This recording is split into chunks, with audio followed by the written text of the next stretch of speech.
தயவு செய்து உங்களுடைய செல்போன் அப்படிங்கிற பெரிய சமூக ஊடகத்தை சைலண்ட் மோடில் போட்டு பைக்குள்ள எங்க இருக்குன்னு தெரியாத இடத்துல அதை உள்ள போட்டுட்டு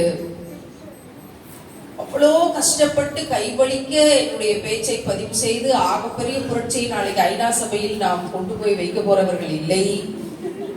தயவு செய்து கொஞ்ச நேரம் வீட்டை மறந்துட்டு, பசிய மறந்துட்டு, பிள்ளைகளை மறந்துட்டு, குடும்பத்தை மறந்துட்டு, என்னெல்லாம் இது வரைக்கும் உங்களுடைய வாழ்நாள்ல பிரச்சனை இருக்கோ அந்த பிரச்சனையெல்லாம் கொஞ்ச நேரத்துக்கு மட்டும் மறந்துட்டு,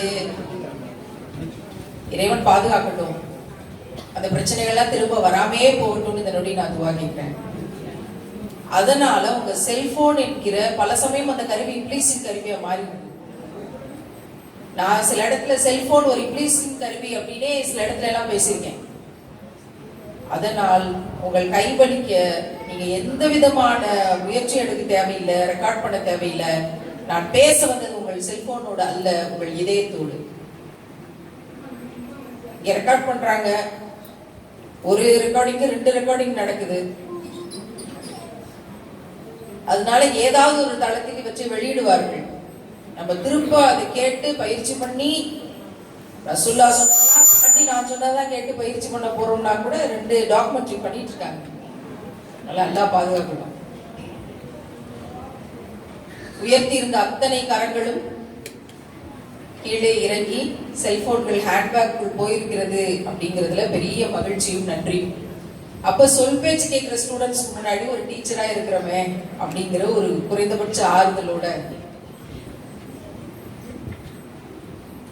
இப்ராஹிம் நபி நெருப்பு குண்டத்துல தூக்கி போடப்படுறாங்க. உங்க எல்லாருக்கும் தெரியும் அவங்க என்ன துவா கேட்டாங்க அப்படின்னு.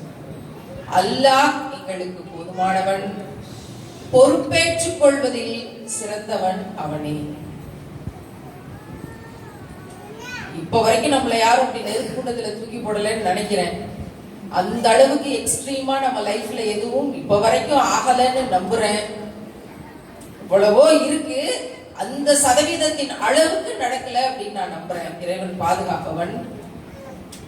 எவ்வளவோ விஷயங்கள் அதை நோக்கி அது போல அப்படி நடந்தாலும் கூட சிரிச்சுக்கிட்டே இந்த கூட்டத்துல பேசுறதுக்கு, ஒரு புன்னகையோடு இந்த கூட்டத்தை தொடங்குகிற பாக்கியத்தை வல்ல ரஹ்மான் தந்திருக்கான். சரி,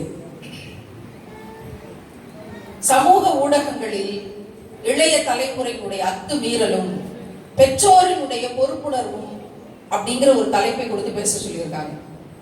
இது பள்ளிவாசலில் நடக்கிறது அப்படிங்கிறதுக்காகவே இறைவன்ட்ட ஒரு ஸ்பெஷலான துவா, யா அல்லாஹ் எங்களுடைய அடுத்த தலைமுறையை இந்த சமூக ஊடகங்களின் தீமையிலிருந்து நீயே பாதுகாப்பாயாக. கொஞ்சம் நஞ்சமா அப்படின்னு சொல்றதுக்கு முன்னாடி இந்த சமூக ஊடகங்கள் அப்படிங்கிற ஒரு விஷயம் என்னுடைய வாழ்க்கையில என்ன தாக்கத்தை ஏற்படுத்துச்சுன்னு சொல்லிட்டு அடுத்த கட்டத்தை நோக்கி நகர்ந்தா அது புரிதலுக்கு சரியா இருக்கும் அப்படின்னு நான் நம்புறேன். மணி 9:30 ஆயிடுச்சு.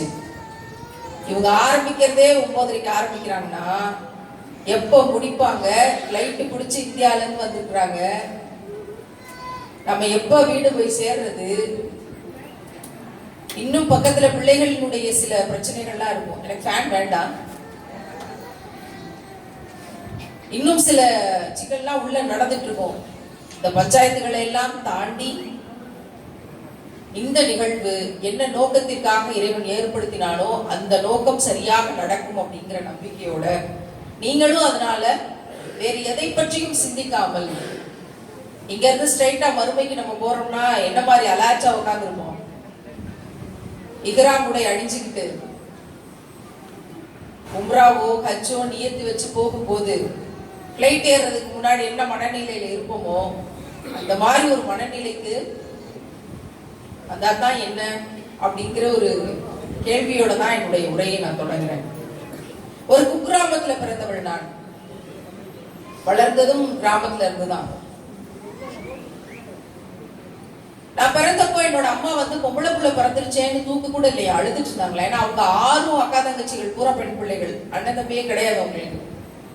அப்ப நமக்கும் பொம்பளை பிள்ளையா ஒரு பையன் பிறக்கலையேன்னு அழுதாங்களாம். இந்த சமூகம் ஏற்படுத்திய திணிப்பு, பொம்பளை பிள்ளைனாலே செலவு, செலவு இவளுக்கு சேர்த்து வைக்கணுமே, நம்ம பட்ட கஷ்டத்தை விடுபடணுமே, பொம்பளை பிள்ளைனா ஒரு கேவலம், பையனா ரொம்ப பெருசு அப்படிங்கிற ஒரு மனப்பான்மை இந்த சமூகம் திணித்து வைத்திருந்தது.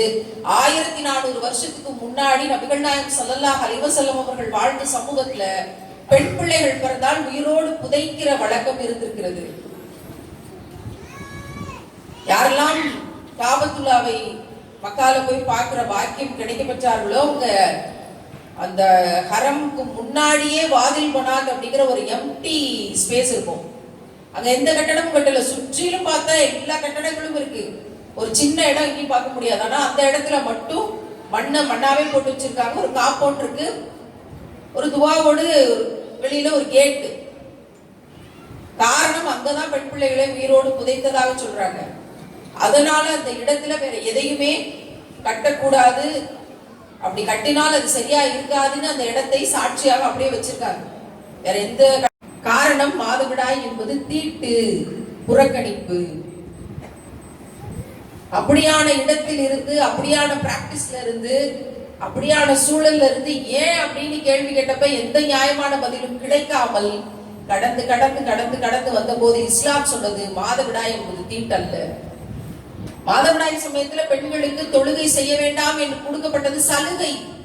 நீங்க குனிஞ்சு நிமிர்ந்து ரத்த ஓட்டத்தினுடைய சுழற்சி பாதிக்கப்பட்டு அதனால சில நோய்கள் வேண்டாம், உங்களுக்கு ரிலாக்ஸ். அந்த தொழுகைகள்ல ஞாபகம் வச்சு நீங்க பிறகு பின்னாடி தொழுதுக்கலாம் சேர்த்து வச்சு. சலுகைகள் கொடுக்கப்பட்டிருக்கே தவிர நீ முசல்லாவை தொட்டு எடுத்து கொடுக்க கூடாது, நீ செம்பு எடுத்து தண்ணி தொட்டு எடுத்து கொடுக்க கூடாது, வீட்டுல சமைக்க கூடாது, இன்னும் ரூம்குள்ள போக கூடாதுங்கிற புறக்கணிப்பு இஸ்லாத்தில் இல்லை. இறைவனுக்கு நம்ம எல்லாம் எவ்வளவு நன்றி சொல்லணும் தெரியுமா? இந்த உலகத்தில் பெண்ணாக படைக்கப்பட்டிருக்கிற இதே சூழலில் எங்கோ ஒரு பெண் மாதவிடாய் தீட்டுங்கிறதுனால மரத்தடியில இரவு படுத்து தூங்கிட்டு இருக்கா புயல்ல. ஆனால் இஸ்லாம் என்ற ஒன்று நம் கைகளில் கொடுக்கப்பட்டிருக்கின்ற ஒரே காரணத்திற்காக நமக்கு அந்த கொடுமை இல்லை. நம்ம நல்லபடியா வீட்டுல இருக்குமே. ஒவ்வொரு தொழுகையில் இதை நினைச்சு நம்ம நன்றி செலுத்த வேண்டிய கடமை இருக்கு. ஆனால் குர்ஆன்ல இறைவனே சொல்றான், நீங்கள் நன்றி செலுத்துவதில் குறைவாகவே இருக்கிறீர்கள். இதை தாண்டி வரும்போது பொம்பளை பிள்ளைனாலே செலவு தானே. சரியா சாப்பிடாம கொள்ளாம நகை சேர்த்து வைக்கிற வேலை எல்லார் வீட்லயும் நடக்கும். ஏன்னா கட்டி கொடுக்கணும்ல, இவ்வளவு நகையாச்சும் போட்டாதானே கௌரவம். 35 பவுன் ரொம்ப கஷ்டப்பாடுபட்டு கடன் பட்டு அது பட்டு இது பட்டு சேமிச்சு வச்சு சீட்டு போட்டு எவ்வளவோ கஷ்டப்பட்டு 10 வருஷமா சேர்த்த நகை 35 பவுன். என்னுடைய அம்மா அப்பால சாதி மறுப்பு திருமணம் செய்து கொண்டாங்க. ஆனால் என்னுடைய சர்டிபிகேட்ல தாழ்த்தப்பட்ட சமூகம்னு இருக்கும். இறைவனுடைய காலில இருந்து நீ பிறந்ததுனால நீ கோயிலுக்குள்ள எங்கேயும் வர முடியாது, இறைவனுக்கு நெருக்கத்துல உன்னால போக முடியாது, இன்னென்ன இடத்துல உனக்கு அங்கீகாரம் கிடையாது. ஏன், என்ன காரணம்? அவங்கள்லாம் இறைவனோட தலையில இருந்து பிறந்தவங்க, நீ இறைவனோட கால்ல இருந்து தான் பிறந்த. அதனால அப்ப நான் கேட்டேன், அப்ப நீங்கள் சொல்லுகிற இறைவனுடைய கால் என்பது அவ்வளவு கேவலமானதா? அதிலிருந்து பிறந்தவர்கள் என்று சொல்லக்கூடிய இந்த ஆன்மாக்களை எல்லாம் இவ்வளவு மோசமா நடத்துறீங்களே. அந்த கேள்விக்கு பதிலே இல்லை. தொடர்ந்த புறக்கணிப்புகள்.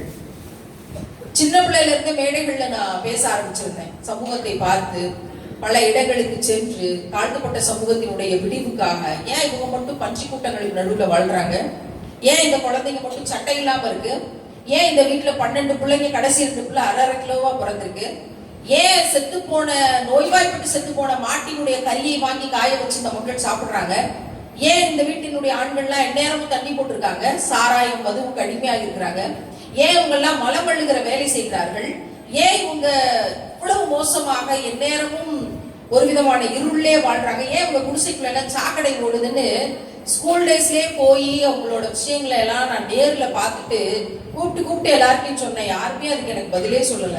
பிறகு நான் எழுத ஆரம்பிச்சேன், எழுதுனதை பேச ஆரம்பிச்சேன். பரிசுகள் கிடைத்தது. மாவட்ட முதலிடம் அப்படிங்கிற பேச்சு போட்டியில பரிசுகள் கிடைச்சிச்சு. நான் பேசும்போது எல்லாரும் கை தட்டினாங்க. அப்ப நான் நினைச்சேன், நம்ம பேசுறதுனால ஏதோ ஒண்ணு நடக்குது போல இருக்கு, எல்லாருக்கும் ஏதோ ஒண்ணு புரியுது, அதனால கை தட்டுறாங்க. அப்ப நம்ம இனிமே நிறைய பேசணும். எனக்கு டாக்டர் ஆகணுங்கிறது கனவு. ஆனா என் ஃப்ரெண்டு கூட சண்டை போட்டதுனால, என் ஃப்ரெண்ட் என்ன விட்டுட்டு இன்னொரு ஃப்ரெண்டை க்ளோஸ் ஃப்ரெண்ட் ஆக்கிட்டா அப்படிங்கிறதுனால பெரிய மன உளைச்சலுக்கு ஆளாகி எவ்வளவு பெரிய பிரச்சனை பார்த்தீங்களா? அந்த 11th 12th டீனேஜ் வயசு, ஒரு பெண் தோழியை கூட யாருக்கும் விட்டு தருகிற, என்கிட்ட மட்டும் தானே க்ளோஸா இருக்கணும், நீ எனக்கு மட்டும் தானே ரோஸ் வாங்கிட்டு வரணும், நீ எப்படி அவளுக்கு ரோஸ் வாங்கி தரலாம்? இது ஒரு பெரிய பஞ்சாயத்து. ஹாஸ்பிட்டல் அட்மிட் பண்ணிருக்காங்க. அவ்வளோ பெரிய மன வருத்தம், வேதனை, லவ் ஃபெயிலியர் மாதிரி ஒரு ஃபீலிங். இஸ்லாம் மட்டும் எனக்கு அப்ப தெரிஞ்சிருக்க கூடாதா அப்படிங்கிற பெரிய ஏக்கம் இப்ப வருது. இல்லைன்னா நான் டாக்டரா இருந்திருப்பேன். நல்லா படிக்கிற ஒரு ஸ்டூடெண்டா தான் நான் இருந்தேன். ஃபர்ஸ்ட் ரேங்க் வாங்காட்டியும் 6-7 ரேங்க்குள்ள வந்துருவேன், 70 பிள்ளைகள் படிக்கக்கூடிய இடத்துல. பட் ரொம்ப மோசமான சிச்சுவேஷன் 12th. அப்ப என்னால நான் நினைச்ச அளவுக்கு மதிப்பெண் பெற முடியல. டீச்சர் ட்ரைனிங் சேர்றேன் அழுதுகிட்டே. என்னால சேலை கட்ட முடியாது, சேலை கட்டணுமே டீச்சர், ஆனா எனக்கு தான் சேலை கட்ட தெரியாது அப்படின்ட்டு அழுதுகிட்டே போறேன். முடிச்சுட்டு வெளியே வரும்போது ஸ்டேட் ஃபர்ஸ்ட், மாநில முதன்மை மதிப்பெண்களோட வெளியே வரேன். எவ்வளவோ விஷயங்களை கடந்து வர்றோம். ஏன்னு கேட்ட கேள்விக்கு கடைசி வரைக்கும் எந்த பதிலுமே கிடைக்கல. பெரிய வழிகள். கடைசியில கஷ்டப்பாடுபட்டு அந்த 35 பவுனை போட்டா, பிச்சை காசு 35 பவுனு, இதெல்லாம் ஒரு விஷயமா? அவங்க 50 போட்டாங்க, அவங்க 100 போட்டாங்க, அவங்க 150 போட்டாங்க. ஆஃப்டர் ஆல் 1ஆம் கிளாஸ் டீச்சர், உனக்கு என்னடி தெரியும், நீ போடி உங்க அம்மா வீட்டுக்கு அப்படிங்கிற விஷயங்கள் எல்லாம் என்னை சுற்றி எல்லா காதுகளையும், பெண்மணிகள் காதுல எல்லா வீட்லயும் விழுந்துட்டு இருக்கு. பெண்களுக்கு ஆஃப்டர் ஆல் அப்படின்னு அவளை சொல்லும் போது எவ்வளவு வலிக்கும்னு ஆண்களுக்கு பெரும்பாலும் புரியுது. ஆஃப்டர் ஆல்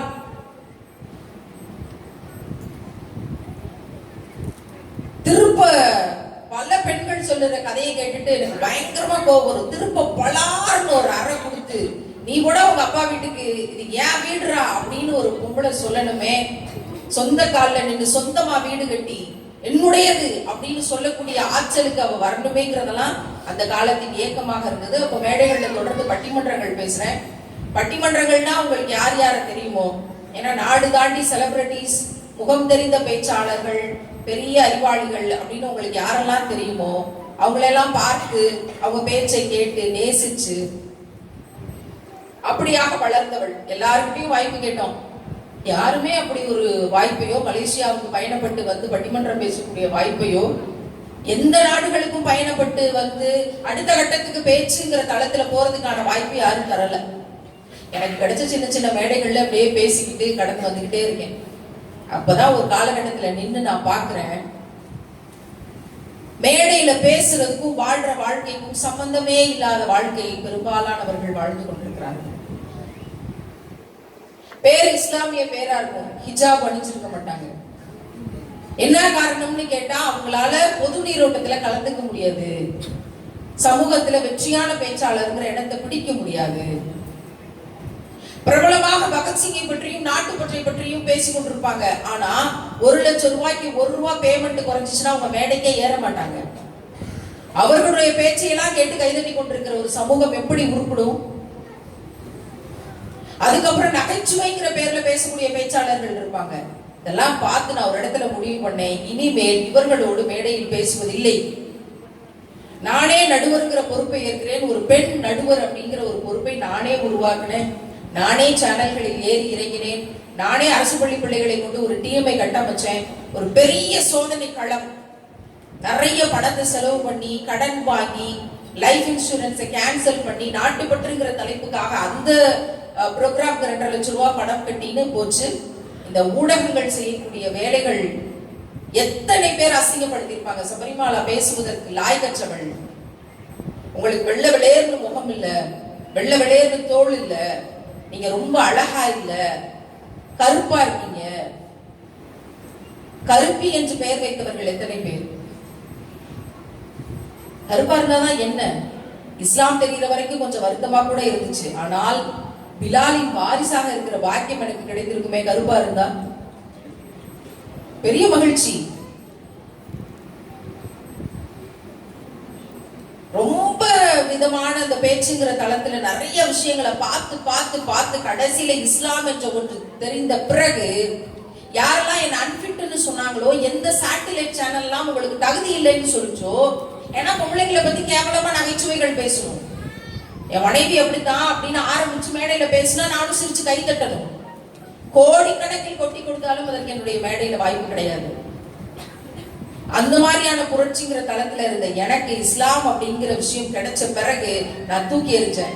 அல்லாவுக்காக தூக்கி எறிங்க அப்படிங்கிற விஷயம் வந்த போது அல்லாவுக்காக தூக்கி எறிவோன்னு எல்லா சேட்டலைட் சேனல்களினுடைய வாய்ப்பு, நான் எடுத்திருந்த ஸ்லாட்ஸ் எல்லாத்தையும் தூக்கி எரிஞ்சிட்டு சில மாதங்களுக்கு முன்பாக அழகிய முன்மாதிரிங்கிற யூடியூப் சேனலை ஆரம்பிச்சேன் ரசூலுல்லாஹோட பேர்ல. என்னுடைய எல்லா Facebook பேஜ்ல இருந்து லட்சக்கணக்கான மனிதர்கள் இணைந்திருந்த எல்லா பக்கங்களும் முடக்கப்பட்டது. திருப்ப ஜீரோல இருந்து ஆரம்பிச்சேன். திருப்ப ஜீரோல இருந்து ஆரம்பிச்சு கடந்த சில மாதங்களுக்கு முன்பாக யூடியூப் சேனலை தொடங்கி அதன் வழியாகவே என்னுடைய செய்திகளையும் என்னுடைய பரப்புரையும் தொடர்ந்து செய்து கொண்டிருந்த போது தினம் ஒரு நிமிடம் திருக்குரான் அப்படின்னு பேச ஆரம்பிச்சேன். ஏன்னா மணிக்கணக்கில் சொன்னா யார் கேட்பாங்கன்னு தெரியல. ஒரு நிமிஷமாவது நான் சொல்றதை கேளேன் அப்படின்னு நம்ம சொல்லுவோம் ஃப்ரெண்ட்ஸ் கிட்ட. அது மாதிரி தினம் ஒரு நிமிடம் திருக்குரான் அப்படின்னு சொல்லி பேச ஆரம்பிச்சதுதான் உலகம் முழுக்க இஸ்லாமியர்களின் உள்ளங்களோடு, குறிப்பாக இஸ்லாமிய சகோதரிகளின் ஈமானோடு என்னுடைய ஈமானை கனெக்ட் பண்ணி தந்தாயிரம். மலேசியா வந்த பிறகு எத்தனை பேர் அழுது கொண்டே வந்து பேசினாங்க தெரியுமா? எத்தனை சகோதரிகள் விசும்பி விசும்பி. இன்னைக்கு காலையில வர்ற வழியில ஒருத்தவங்க வீட்டுல சாப்பிட்டுட்டு வரும்போது, நேத்து கூட்டம் முடிச்சுட்டு எனக்கு சைவ உணவு தான் பிடிக்கும்னு சொல்லி ஒரு 7 வகை சைவ உணவை தயார் பண்ணி அழுது கொண்டே துவா கேட்டே பரிமாறி திரும்ப வரும்போது விசும்பல் வருகிற வரைக்கும் அழுது, எனக்கு அந்த சகோதரி யார், நான் என்ன செஞ்சேன் அவங்களுக்கு? ஈமானை புதுப்பித்துக் கொள்ளுதல்ங்கிறதுல இறைவன் ஏதோ ஒரு இடத்துல கனெக்ட் பண்ணாங்கிற ஒரே காரணம் அல்லாவுக்காக உங்களை நேசிக்கிறேன். ஒரு சகோதரி நான் அணிந்திருக்கிற இந்த உடை மலேசியால யாரோ ஒரு சகோதரி வாங்கி தந்தது. இந்த உடை இந்த ஊர்லயே அணிஞ்சிருவோமே, ஒரு கூட்டத்துக்கு அணிஞ்சிட்டு போயிருவோம், அதுதான் இந்த உடைக்கு கொடுக்கிற கண்ணியம்னு அதே அணிந்து கொண்டு, புதிதாக இருந்தாலும் கூட அணிந்து கொண்டு வருவோமே, அந்த அன்புக்கு என்ன தர முடியும், அந்த உடையே அணிந்து கொண்டு வந்தாச்சு.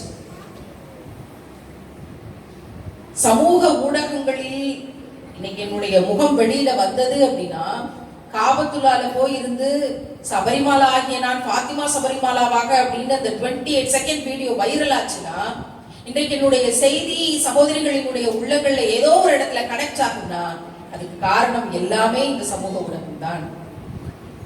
யூடியூப் வழியா, Facebook வழியா, கையில இருக்க மொபைல், ஒரு பாட்டிக்கு காது கேட்கல சரியா, கண்ணு சரியா தெரியல, கால் வலி, ஒரு சேர்ல உட்காந்துட்டு இன்னொரு சேர்ல காலை நீட்டிக்கிட்டு அந்த எளிய வீட்டுல இப்படி வச்சுக்கிட்டு நான் பேசுகிற குரான் செய்திகளை கேட்டுக்கொண்டிருக்காங்க.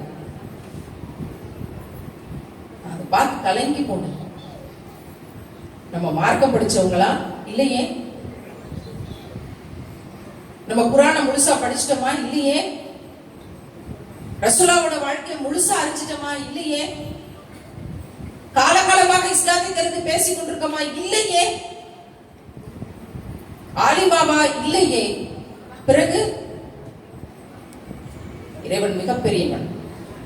எந்த காலகட்டத்துல யாரை தேர்வு செய்து என்ன வேலையை வாங்கணுங்கிறது வல்ல ரஹ்மானுடைய பேராற்றலுக்கு முன்னாடி மனித மூளைக்கு அப்பாற்பட்டது. இல்லைன்னா சின்ன வயசுல இருந்து புறக்கணிப்புகளிலே வளர்ந்த எனக்கு மலேசியாவிற்கு அழைப்பு, பல நாடுகளுக்கு அழைப்பு. நானும் இத்தனை ஆண்டு காலமாக 3500 மேடைகள்ல பேசிட்டு தான் இருக்கேன். இத்தனை ஆண்டு காலம் இல்லாத அழைப்பு இஸ்லாம் என்கிற வரம் கிடைக்க பெற்ற பிறகு இஸ்லாமியர்களிடம் இருந்துதான் வருகிறது. அதுலயும் ரொம்ப எளியவர்கள், அல்லாஹ்வுக்கஞ்சி பணி செய்பவர்கள் அப்படின்னு இருக்கக்கூடியவங்க ஒருங்கிணைச்சு பள்ளிவாசல்கள்ல கூட்டம் நடக்குது. ஒரு பெரிய மண்டபத்திலேயோ ஆயிரக்கணக்கான மக்களை கூட்டியோ ஒரு நடிகர் நடிகை வந்தாங்கன்னா என்ன கூத்து நடக்கும், எவ்வளவு கூட்டம் தரணும், என்னெல்லாம் ஆகும். எப்பயுமே இப்லீஸோட கூட்டம் எண்ணிக்கையில் அதிகம் தான், மீனானவர்களின் கூட்டம் குறைவு தான். அதனால இந்த இடத்துல இந்த நிகழ்வு நடக்கிறதுல நம்ம பெரிய அருட்கொடைகளை ரஹ்மான் இருந்து பெறோம். சமூக ஊடகத்தின் வாயிலாகத்தான் இந்த செய்தி போய் சேர்ந்திருக்கு. ஆனால் அந்த சமூக ஊடகம் என்னை எவ்வளவு பாதிச்சிருக்கு தெரியுமா? நான் அனிதா அப்படிங்கிற பிள்ளை நீட் எக்ஸாம் காரணமாக வேலையை நான் ரிசைன் பண்றதுக்கு காரணமாக இருந்த அவளுடைய தற்கொலை 1176 மார்க் வாங்கின 5 வருஷத்துக்கு முன்னாடி 1200க்கு. உங்களுக்கு எல்லாம் மறந்திருக்காதுன்னு நான் நினைக்கிறேன். சமூகத்தை பார்ப்பவர்கள், தமிழ்நாட்டை பார்ப்பவர்கள், நீட் எக்ஸாம் அப்படிங்கிறது தெரிஞ்சு வச்சிருக்கவங்க அன்புமகள் அனிதாவினுடைய மரணத்தை மறந்திருக்க மாட்டீங்கன்னு நினைக்கிறேன். சம்பளம் பத்தலன்னு டீச்சர்ஸ் எல்லாம் வெளியே போராடிட்டு இருக்கும் போது இந்த பிள்ளையினுடைய மரணம் எனக்கு வலிக்கிறது அப்படின்னு நான் போராட்டத்தை முன்னெடுத்தேன் தனியாளா. ஏன்னா என் கூட யாரும் சேரல.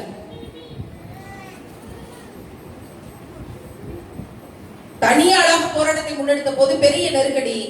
வேலையா போராட்டமான்னு முடிவெடுக்கும் போது போராட்டம் தான், என் பிள்ளைகளுக்கான போராட்டம் தான் முடிவு பண்ணி வேலையை ரிசைன் பண்ணிட்டு தொடர்ந்து சமூக களத்துல ஓடும் போதுதான் பெண் பிள்ளைகளுக்கு எதிரான வன்கொடுமைகள், பாலியல் வன்கொடுமைகள் எவ்வளவு அநியாயம் ஊர் உலகத்துல நடக்குதுங்கிறத கண்ணு முன்னாடி பாக்குறேன். எவ்வளவு விமர்சனங்களை எழுதினார்கள் என் வேலையை நான் தூக்கி எறியும் போது. என் வேலை எனக்கு வேண்டாம்னு நான் தூக்கி போட்டதுக்கு எவ்வளவு எழுதினார்கள் அந்த சமூக ஊடகத்துல. வார்த்தைகள் கொண்டு எதையும் விளக்கிவிட முடியாத விமர்சனங்களை எழுதினார்கள். இன்ன டவுன் பஸ் ஸ்டாண்ட்ல நின்னு ஒரு பஸ் புடிச்சு ஸ்கூலுக்கு போனா அங்க ஒரு 10 பேர் பாப்பானே நின்னு அது நமக்கு ஒரு மாதிரி கூசுமேன்னு சொல்லிட்டு 600 ரூபாய் ஆட்டோவுக்கு கொடுத்து ஸ்கூலுக்கு போயிட்டு வந்த ஆள் தான் நான். ஆனால் ஒரு பெரிய சமூக கொடுமையை எதிர்த்து நிற்கும் போது எந்த விதமான பின்புலமும் இல்லாமல் என்னால முடியல, என்னால தூங்க முடியல, என்னால இந்த கொடுமையை பார்த்துட்டு சாப்பிட முடியல, செத்து போன அந்த பிள்ளையினுடைய உடல்ல தண்ணிய ஊத்தி தலசி சடப்பிட்டி போட்டுக் கொண்டிருக்கிறார்கள். பள்ளிக்கூடத்துக்கு பிள்ளை அனுப்புற மாதிரி அவருடைய கனவு கழுவப்பட்டுச்சு. அவர் செத்து போயிட்டான். இந்த வீடியோவை பார்த்துட்டு ஒரு டீச்சரா ஜெயிச்ச ஒரு பிள்ளையினுடைய கனவு கல்வி என்ற பெயர்ல அழிக்கப்பட்ட போது நான் எப்படி சாப்பிட முடியும்? எப்படி நிம்மதியா இருக்க முடியும்? இந்த பெருங்கருணை சுமந்து கொண்டு இதை செரிக்க மாட்டாம இந்த வாழ்க்கை எப்படி இன்மையில நடக்கிறது, இந்த உலகத்தில் எப்படி கடக்கிறது? எவ்வளவு எழுதினார்கள். என்னோட முகத்தை மட்டும் வச்சுக்கிட்டு உடம்போட பார்ட்டா எங்கெங்க இருந்தோ ஆபாசங்களை பிச்சு போட்டு எனக்கே திருப்பி அனுப்பிய சமூக ஊடகங்களின் கொடுமை எத்தனை. இவளுக்கு ஒரு மகன் இருக்கிறான், அவளோட முகசாடையில இல்லைன்னு எழுதினவங்க எத்தனை பேர்? போஸ்டர் அடிச்சு விபச்சாரின்னு ஒட்டியது எத்தனை பேர்? ஒரு பொம்பளை பிள்ளை சாகக்கூடாதுங்கிறதுக்காக களத்தில் வந்து ஒரு பெண் நிற்கும் போது இந்த சமூகம் எதையெல்லாம் பேசக்கூடாதோ எல்லாத்திலையும் அத்துமீறல்ங்கிற பேர்ல சமூக ஊடகங்களில் பேசுகிறது. ஆனால் எதுக்காகவும் நான் பின்வாங்கியிருந்தேன். காரணம் என்ன தெரியுமா? எல்லா அருளையும் இறைவன் எனக்கு தந்து நான் நினைச்ச மாதிரி ஒரு அன்பான வாழ்க்கை கிடைச்சு நான் நினைச்ச மாதிரியான ஒரு சூழல்ல இருந்து எல்லாமே எனக்கு அருட்கொடைகளாக ஒரு வேலை தந்திருந்தாம்னா நானும் நமக்கே இந்த வம்புன்னு சொபிஸ்டிகேட்டடா செட்டில் ஆயிருப்பேன். ஆனா எனக்கு நினைவு தெரிஞ்ச நாள்ல இருந்து நான் அன்பை தேடி தேடி தேடி தேடி ஓடுறேன். அதுக்குதான் நான் ஆரம்பத்திலே சொன்னேன், எனக்கு ஒரு ஃப்ரெண்டு கூட ஒழுங்கா வைக்கணும். நான் நினைச்ச மாதிரி ஒரு க்ளோஸ் ஃப்ரெண்டு, நமக்கானவள் அப்படிங்கிற ஒரு ரிலேஷன்ஷிப் அமையல, கொடுக்கல, இறைவன் எனக்கு தரல. எந்த ரிலேஷன்ஷிப்புமே எனக்கு தரல. எந்த டீச்சர்ஸும் என்ன கொண்டாடல. நான் பரிசுகள் வாங்கிட்டு வருவேன், யாருமே அதை பத்தி பெருசா பேசுனது இல்ல. ஸ்கூல்ல ஸ்டேட் ஃபர்ஸ்ட் வாங்கினேன், அது அந்த நிறுவனம் எதையுமே பொருட்படுத்தவே இல்லை. எதுவுமே எந்த இடத்துலயுமே வீட்டில் தேடுகிற தாய் தகப்பனோட அன்பை வந்து தாய் தகப்பன் கொடுக்கல. அவங்களுக்கு சண்டை போடுறதுக்கே நேரம் சரியா இருக்கு. எங்க அம்மா அடி வாங்கிட்டு 2 நாள் அழுதுகிட்டு இருப்பாங்க, சமைச்சு மட்டும் வச்சிருவாங்க. நாங்கெல்லாம் சாப்பிடுவோம், அவங்க சாப்பிட மாட்டாங்க. 2 நாள் சாப்பிட மாட்டாங்க, 3ஆவது நாள் சமாதானம் ஆகி தான் சாப்பிடுவாங்க. இது வாரத்துக்கு ஒரு தடவை நடக்கும். தண்டவாளத்துல தலை வச்சிடலாம்னு எத்தனை தடவை நான் நினைச்சிருக்கேன் தெரியுமா? ஆனா 2 பிள்ளைய பத்துட்டோமே, அந்த பிள்ளைங்களுக்காக இருக்கணுமே இருக்கணுமே இருக்கணுமேங்கிற வார்த்தைகளை வீட்டிலிருந்து கேட்டு கேட்டு வளர்ந்தவள் தான் நான்.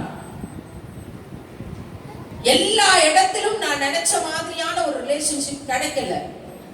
சமூக கடந்து வந்த பிறகு யாரையெல்லாம் நம்பணுமோ எல்லாரும் அக்மார்க் துரோகிகள். அக்மார்க்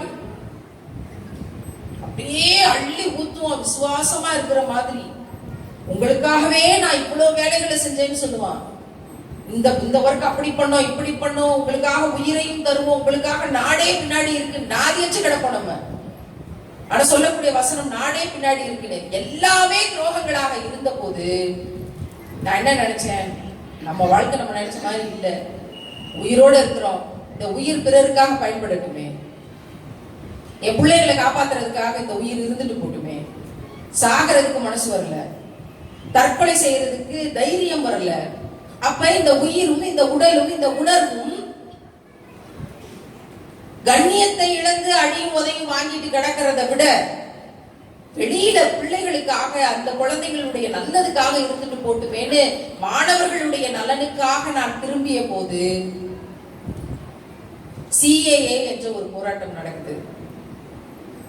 அதுல ரசூலாவை பற்றி ஒரு சின்ன புக்கை நான் படிக்கிறேன். என்னுடைய வாழ்க்கையை மாற்றுகிற புத்தகமாக அது இருக்கும்னு நான் நினைச்சு கூட பார்க்கிறேன்.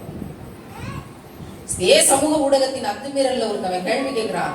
இஸ்லாமிய கூட்டத்துல மேடையில போய் நின்றுகிட்டு சேலையை கட்டிக்கிட்டு சபரிமாலாங்கிற பேர்ல நீ பேசிட்டு இருக்கிற, தைரியம் இருந்தால் உன் பேரை ஒரு இஸ்லாமிய பேரை மாத்திட்டு பேச வேண்டியதானே. நான் திருப்பூர் ஷாஹின் பாக்ல அறிவிக்கிறேன் CAA போராட்டங்க மேடையில பேசும்போது, இப்ப என்னடா உங்களுக்கு பேர் தான் பிரச்சனையானா? எனக்கு ரொம்ப பிடிச்ச பேரு முகமது நபிகள் நாயகம் ஸல்லல்லாஹு அலைஹி வஸல்லம் அவர்களுடைய மகள் ஃபாத்திமா என்ற பேர் எனக்கு ரொம்ப பிடிச்ச பேர். எனக்கு அது மட்டும் தான் அப்ப தெரியும். அப்ப அந்த பேரை நான் வச்சுட்டு போறேன். ஃபாத்திமா சபரிமாலான்னு பேரை மாத்தினா உங்களுக்கு எங்கடா வலிக்குது? இப்படி மேடைகளில் அவங்க கொடுத்த கேள்விக்கு நான் எதிர்வினை ஆற்றேன். அப்ப எல்லாரும் ஆமீன் சொல்லிட்டாங்க போல. மலக்குகளுக்கு இருந்திருந்தால் அவர்கள் சத்தமாக ஆமீன் சொல்லி இருப்பாங்க போல. அது தானாக நடக்கும் என்றோ, மலேசியாவில் ஃபாத்திமா சபரிமாலாவாக வந்திருந்து இந்த உரையை நிகழ்த்துகிற பாக்கியம் கிடைக்கும் என்றோ அன்னைக்கு நான் கொஞ்சம் கூட நினைச்சு பார்க்கல. என்னுடைய கடமை அங்க போய் பெண் விடுதலை பரப்புரையை மேடையில செய்யணும், அதற்கான கூட்டமாக அது இருக்கும் அப்படிங்கிற விஷயத்த மட்டும்தான் நினைச்சு அந்த கூட்டத்துக்கு போனமே தவிர இஸ்லாமுக்கு ஸ்பெல்லிங் கூட எனக்கு அப்ப தெரியாது. இதை தாண்டி தாண்டி தாண்டி அடுத்த கட்டத்துக்கு ரசூலாவை பற்றி தெரிந்து இஸ்லாம் பற்றி தெரிந்து உள்ள வரும்போது நான் சமூகத்தை பார்க்கிறேன். பேஸ்புக் அப்படிங்கிறது ஒண்ணு இருக்குல்ல, வாட்ஸ்அப் அப்படிங்கிற ஒண்ணு இருக்குல்ல, எல்லார் கையிலும் மொபைல் இருக்குல்ல. பொள்ளாச்சியில இருந்து வர்றேனா, பொள்ளாச்சி பயங்கரங்கள் அப்படிங்கிறது உங்க கவனத்துக்கு கண்டிப்பா வந்திருக்கும் நான் நினைக்கிறேன். காதல்ங்கிற பேர்ல படிக்கிற பிள்ளைங்க பேஸ்புக்க பார்த்து இவனுக்கு திட்டமிட்டு ஸ்கெட்ச் போட்டு ஏமாத்துறானுங்க. ரொம்ப நல்லவனுங்களா, ரொம்ப சர்வீஸ் பண்றவனுங்களா, அடடா இப்படி ஒரு நல்லவனா பேஸ்புக்க பார்த்து இவ்வளவு சேவை பண்றான், பிச்சைக்காரன் தோல்ல கையை போட்டு போட்டோ எடுத்திருக்கான், இவ்வளவு நல்லவனா. லைக் போடுறது, மெசஞ்சர்ல சாட் பண்றது, போன் நம்பரை ஷேர் பண்றது, அம்மா அப்பாவுக்கு தெரியாம இந்த உறவை டெவலப் பண்றது, கடைசியில காதல் அப்படிங்கிற பேர்ல அவனோட வெளியில பயணப்படுறது. அவன் ஒரு வீட்டுக்கு கூட்டிட்டு போறான், அந்த வீட்டுல ஒரு கேமரா இருக்கு, 20 ஆட்கள் இருக்காங்க, எல்லாரும் சேர்ந்து அந்த பிள்ளைய அபியூஸ் பண்றாங்க. ஒரு பிள்ளை கதர்ன ஒரு ஆடியோ ரிலீஸ் ஆச்சு. அண்ணே பெல்ட்ல அடிக்காதீங்கண்ணே, பெல்ட்ல அடிக்காதீங்க, வலிக்குது, வலிதாங்க முடியல, நானே பேண்ட கழட்டிடுறேன். ஒரு பெண் பிள்ளை கதறிய வார்த்தைகள். நமக்கே சாப்பிடும் போது அது ஞாபகம் வந்துச்சுன்னா சாப்பாட்டை கண்டினியூ பண்ண முடியாது. சம்பந்தப்பட்ட பிள்ளையினுடைய பெற்றெடுத்த தாய், சொந்த தாய் கேட்டிருந்தா செத்து போயிருப்பான். அவ்வளவு கொடுமைகள் நடந்துச்சு. காரணம் பேஸ்புக். ரொம்ப சாதாரணமா இந்த பிள்ளைகள் தன்னிலையை மறந்து ஹார்மோன்களை எப்படி எதிர்கொள்றதுன்னு தெரியாம அம்மா அப்பாவை ஜஸ்ட் லைக் தட் ஏமாத்திட்டு கடந்து போயிடலாம் அப்படிங்கிற விஷயம் சமூக ஊடகங்களோட அவ்வளவு மோசமான விஷயங்கள் நடந்துச்சு. இவ்வளவு வருஷம் ஆயிடுச்சு. யாராவது ஒரு குற்றவாளிக்கு தண்டனை கிடைச்சிருக்கானா? எவனுக்கும் கிடைக்கல, எவனுக்கும் கிடைக்கல. கடந்த 10 ஆண்டுகளாக பாலியல் வன்கொடுமை கிளாஸ் ரூம்லயே நடக்குது. வாத்தியாரே அபியூஸ் பண்றாங்க. சம்பந்தப்பட்ட பிள்ளைகள் சார லவ் பண்றாங்க. அதுக்கு ஒரு டீம் இருக்கு. 8ஆம் கிளாஸ் படிக்கும் போது சார லவ் பண்ற பொம்பளை பிள்ளை இருக்கா. 10ஆம் கிளாஸ் லவ் பண்ணும்போது சார லவ் பண்றதுக்கு 10 பொம்பளை பிள்ளைங்க கிளாஸ்ல வெயிட் பண்றாங்க. கொரோனா லாக்டவுன் அப்ப ஆன்லைன் கிளாஸஸ் நடக்கும் போது கிளாஸ் முடிச்சுட்டு எல்லாரும் போயிருவாங்க. இந்த 4 பிள்ளைங்க மட்டும் அந்த சாரோட கடலை போட்டு கொண்டிருப்பார்கள். அப்படி இருக்கும்போது ரொம்ப சாதாரணமா ஒரு பிள்ளையை ஏமாத்தி பல மாதங்களாக அனுபவிக்கிறான். ஏழை, தள்ளுவண்டியில வடை போடக்கூடிய அப்பா, ஹோட்டலா போய் பாத்திரம் தேய்ச்சி கொடுத்துட்டு வர்ற அம்மா, படிக்காதவர்கள், டூ வீலர்ல பைக்ல பொம்பளை பிள்ளைய கொண்டு வந்து வீட்டுல விடுறாங்க போது, அப்பா சாரி, எவ்வளோ நல்ல ஒரு பிள்ளைய வண்டியில எல்லாம் கொண்டு வந்து விடுறாரு. இபிலிஸ்னு அந்த தாய்க்கு தெரியல. கடைசியில அந்த பிள்ளைக்கு எப்ப தெரியுமா சந்தேகம் வருது? என்கிட்ட நடந்துகிட்ட மாதிரி தான் நீங்க இன்ன பிள்ளைகிட்டையும் நடந்துகிட்டதா அவ சொல்றாளேன்னு அந்த சார் கிட்ட போன்ல கேக்குறாங்க. இந்த சக்களத்தி சண்டை போடுறதுக்கா கிளாஸ் ரூம் போடுறீங்க? அந்த இடத்துலதான் இவளுக்கு வலிக்கவே செய்யுது. அது வரைக்கும் அவளுக்கு ஒரு பிரச்சனையும் இல்ல. இந்த ரிலேஷன்ஷிப் போய்கிட்டு இருக்கு. பெரிய விஷயம் உடைக்கப்படுது. அடுத்த சில வாரங்கள்ல அவ செத்து போறாங்க. ஒரு பெரிய இஷ்யூ ஆச்சு. குற்றவாளி இப்ப ஜெயில இருக்கான், அவ்வளவுதான். அவனுக்கு என்ன தண்டனை கொடுப்பாங்க தெரியாது. ஒரு பெரிய போராட்டம் நடந்துச்சு கைதாகிறதுக்கே. இன்னைக்கு கள்ளக்குறிச்சியில ஒரு பெரிய பிரச்சனை ஓடிட்டு இருக்கு. 10 நாளா 3வது மாடியில இருந்து ஒரு பிள்ளை மாடியில இருந்து கீழே விழுந்து செத்து போயிட்டான்னு சொல்றாங்க. அது அபியூஸ்னு சொல்றாங்க, அது கொலைன்னு சொல்றாங்க. நிறைய விஷயம் பெரிய கேள்விகளாவே இருக்கு. ரொம்ப மோசமான சூழ்நிலையில சமூக களத்தினுடைய இந்த ஊடகங்கள் பண்ற வேலைகள் ரொம்ப மோசமான தாக்கங்களை ஏற்படுத்துது. நான் இஸ்லாத்துக்குள்ள வந்த பிறகு பாக்குறேன், இங்க எல்லாம் ஹிஜாப்ல இருக்காங்களே பிள்ளைங்க எல்லாம் நோஸ் பீஸ் போட்டிருக்காங்க, கண்ணு மட்டும் தான் தெரியுது. ரொம்ப கண்ணியமா இருக்கு. இந்த விஷயத்தை எல்லா இடத்துலயும் பரப்பணும் அப்படின்னு பார்த்தா 5ஆம் கிளாஸ் படிக்கிற பிள்ளை லவ் லெட்டர் எழுதுறான். கட்டுனா ஒன்னதாண்டா கட்டுவேன்னு 30 வயசு காரனுக்கு லெட்டர் எழுதுறான். தீவிரமா இருக்காங்க. நம்ம நினைக்கிறோம் குழந்தைச்சு. இவளுக்கு ஹார்மோன்களை எதிர்கொள்ள தெரியாம பேஸ்புக் வாட்ஸ்அப் பார்த்து தொலைச்சிட்டு குரலை கேட்டு, போன் வழியா குரலை கேட்டு, அந்த குரல் எனக்கு பிடிச்சிருச்சு, இந்த குரலை விட்டுட்டு என்னால இருக்க முடியாதுன்னு சொல்லி அம்மாவை கத்தியில குத்தின சம்பவம் எல்லாம் ஊர்ல நடந்திருக்கு. சமூக ஊடகங்களின் தாக்கம். நான் ஒரு செய்தி படிச்சேன், படிச்சுட்டு மிரண்டு போனேன். நான் பல வேளைகள் இந்த செய்தியை பதிவு பண்ணியிருக்கேன். ஒரு முக்மினான பெண்மணி, கணவனை காலையில ஃபஜ்ருக்கு எழுப்பக்கூடிய பெண்மணி, வெளிநாட்டுக்கு அவன் போகும்போது தன்னுடைய மனைவிக்கு செல்போன் வாங்கி கொடுத்துட்டு போனானா, என்னைய ஃபஜ்ருக்கு நீ எழுப்பி விடணும், அப்பதான் நான் எந்திரிக்க முடியும். கடைசியில அந்த போன் தினமும் அன்னோன் நம்பர்னு வந்துகிட்டே இருந்திருக்கு. 20 நாள் பார்த்திருக்கா. 21வது நாள் நீங்க வழக்கமாத்த எடுக்கிறதுன்னு சொல்லிட்டு போனை எடுத்து கண்டபடி திட்டிருக்கான். அவன் சொல்லியிருக்கான், நீ முக்மீனான பெண்மணின்னு சொன்னாங்க, உன்னோட ஈமான் அவ்வளவுதானா? என் குரலை கேட்டவனே நீ வழி தவறி போயிருவியா? நீ உண்மையான ஈமான் நிறைந்த பெண்மணினா நான் அழைக்கும் போது எடுத்து பேசு, நீ நிரூபிச்சு காட்டு அப்படின்னு கேட்டிருக்கான். இவன் என்ன செய்வா? பாத்திரலாண்டா. அங்கதான் சைத்தான் வேலை செஞ்சிருக்கான். பரதேசி நாயை டெஸ்ட் பண்றதுக்கு நீ என்ன ஆண்டவனா? போடான்னு சொல்லிட்டு உடனே பிளாக் பண்ணிருந்தா பிரச்சனை இல்லை. சரி சேலஞ்ச் ஏத்துக்கிறோம்ட்டு எழுதிருக்கான். 10 நாள் அந்த குரலை கேட்டுக்கிட்டே இருந்ததுல 11வது நாள் இந்த குரலை கேட்காம அவளால இருக்க முடியல. குரலுக்கு அடிக்ட் ஆயிட்டான். சைத்தான் மிக தெளிவா சொல்லியிருக்காங்க, சைத்தான் ரத்த ஓட்டம் எங்கெல்லாம் உடம்புல ஓடுதோ எல்லா இடத்துலயும் ஓடுவானா, நீக்கமர எங்கும் நிறைந்து அப்படிங்கிற மாதிரி. பச்சருக்கு பிள்ளைகளை எழுப்பி மாமனார் மாமியாரை கவனிச்சு 2 குழந்தைங்களை பார்த்து கணவனை அவ்வளவு பாதுகாத்து கொண்டிருந்த அந்த பெண்மணி 11 நாள் கழிச்சு அந்த குரலை கேட்காம இருக்க முடியலங்கிற இடத்துக்கு போயிட்டான். கடைசியில ஃபாரின்ல இருக்க வீட்டுக்காரனுக்கு போன் வருது, வைஃப காணல, வீட்டுல இருந்த பணத்தை காணோம், நகையை காணோம் அப்படின்னு சொல்லிச்சு. கடைசியில ஒரு நாள் அவனுக்கு செய்தி வருது, ஊர்ல எல்லாம் போய் தேடி கண்டுபிடிக்க முடியல, டெல்லியில இருந்து ஒரு வீட்டுல தூக்கு அடிச்சுட்டு போயிருக்கா அப்படிங்கிற செய்தி வருது. என்னன்னு ஒரு கடிதத்தை எடுத்து பார்க்கும் போது அவள் எழுதியிருக்கா, நான் இவ்வளவு சிறந்தவளாக இருந்தேன், இரையச்சம் கொண்டவளாக இருந்தேன், என் உடலின் மீது அச்சம் கொண்டவளாக நான் இருந்தேன். இந்த செல்போன்கிற இப்ளீஸின் கருவி என் வாழ்நாளில் வராமல் இருந்திருக்க கூடாதா? என் பிள்ளைகளை கூட தூக்கி எறிகிற துணிச்சலை அது எனக்கு தந்தது. இந்த காசும் நகையும் தீர்ற வரைக்கும் என்ன ஊர் ஊரா ஹோட்டல் சாப்பிட்டு இதுன்னு கூட்டிட்டு போய் நான் நல்லா வச்சிருந்தான். காசெல்லாம் தீர்ந்த பிறகு அவனோட ஃப்ரெண்ட்ஸ் எல்லாம் வர சொல்லி என்னோட பிசிக்கலை யூஸ் பண்ண வச்சான். எப்படி இபாதத்தோடு இருந்த பெண்மணி நான். என்னுடைய கண்களை தவிர வெளியில யாருக்கும் என் முகம் கூட தெரியக்கூடாதுன்ற கல்ச்சர்ல இருந்தவள் இல்லையா நான். என்னுடைய உடல் எல்லா ஆண்களுக்கும் இன்னைக்கு விருந்தாகுதுன்னா இதுக்கு மேல நான் உயிரோட இருக்கக்கூடாதுன்னு சொல்லி இந்த முடிவு எடுக்கிறேன். பெண்மணிகளே, எச்சரிக்கை கொள்ளுங்கள். இப்லீஸ் எந்த வடிவத்தில் வேண்டுமானாலும் வருவான். குறிப்பாக இந்த செல்போனில் எச்சரிக்கையாக இருங்கள்னு எழுதி வச்சுட்டு செத்து போறான். அப்பயும் அந்த கணவன் அவளுக்காக நேசிச்சு அழுகிறான். இப்படி போயிட்டாலே, சாகருக்கு முன்னாடி என்ன தேடி இருக்க கூடாதா, நான் மன்னிச்சு காப்பாத்தி இருந்திருப்பேன். அவ்வளவு நல்லவளா ஒரு வாழ்க்கை வாழ்ந்திருக்கா. கணவன் மன்னிக்கக்கூடிய அளவு. இந்த சமூக ஊடகத்தினுடைய தாக்கமும் அத்துமீறலும் நம்ம நினைக்கிற லிமிடேஷன்ல இல்ல. ஒரு ஆண் தன்னுடைய போட்டோவை போடுறான் அப்படின்னா இன்னைக்கு ஹார்டிங் போட்டுக் கொண்டிருக்கிறார்கள். ஹார்டிங். அவளுக்கு ஒரு குடும்பம் தனியா இருக்கு, இவனுக்கு ஒரு குடும்பம் தனியா இருக்கு. ஹார்டிங் போடுகிறார்கள். பேஸ்புக்ல குரூப்புகள் இருக்கு, வாட்ஸ்அப்ல குரூப் இருக்க மாதிரி பேஸ்புக்ல குரூப்புகள் இருக்கு. எழுத்தாளர்கள் என்ற பெயரில் நாங்கள் மெத்த படித்திருக்கிறோம் என்ற பெயரில் பல இடங்கள்ல இஸ்லாமிய பெண்மணிகளே அதுல ஒன்று சேர்றாங்க. ஆண்களும் அதில் இருக்கிறார்கள்.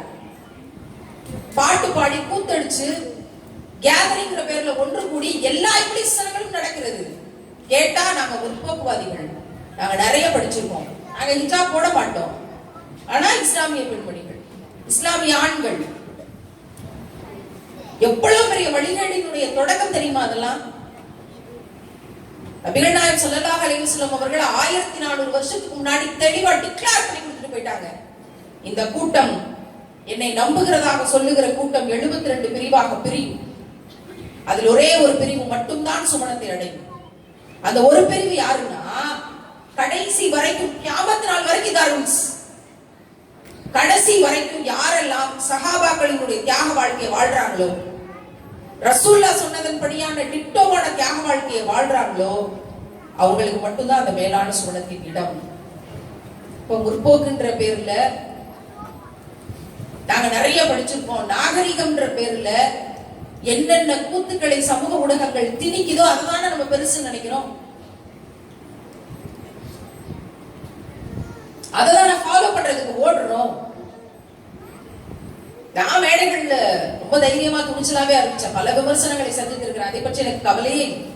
ஒரு பெண் இந்த ஆண் தன்னை பார்த்து ரசிக்கணுங்கிறதுக்காகவே தன்னுடைய புகைப்படத்தை போடுறார். நோக்கம் அதுதான் அப்படின்னா, இன்னொரு ஆணை அவள் அழைக்கிறாள், அதுதான் நோக்கம் அப்படின்னா, அவர்களுடைய ஹார்ட்டிங்கள் இவளுக்கு தேவைப்படுது அப்படின்னா, கண்டிப்பா இது வழிகேடு, இது விபச்சாரத்திற்கு சமம் அப்படின்னு மேடைகள்ல நான் பேசுறேன்.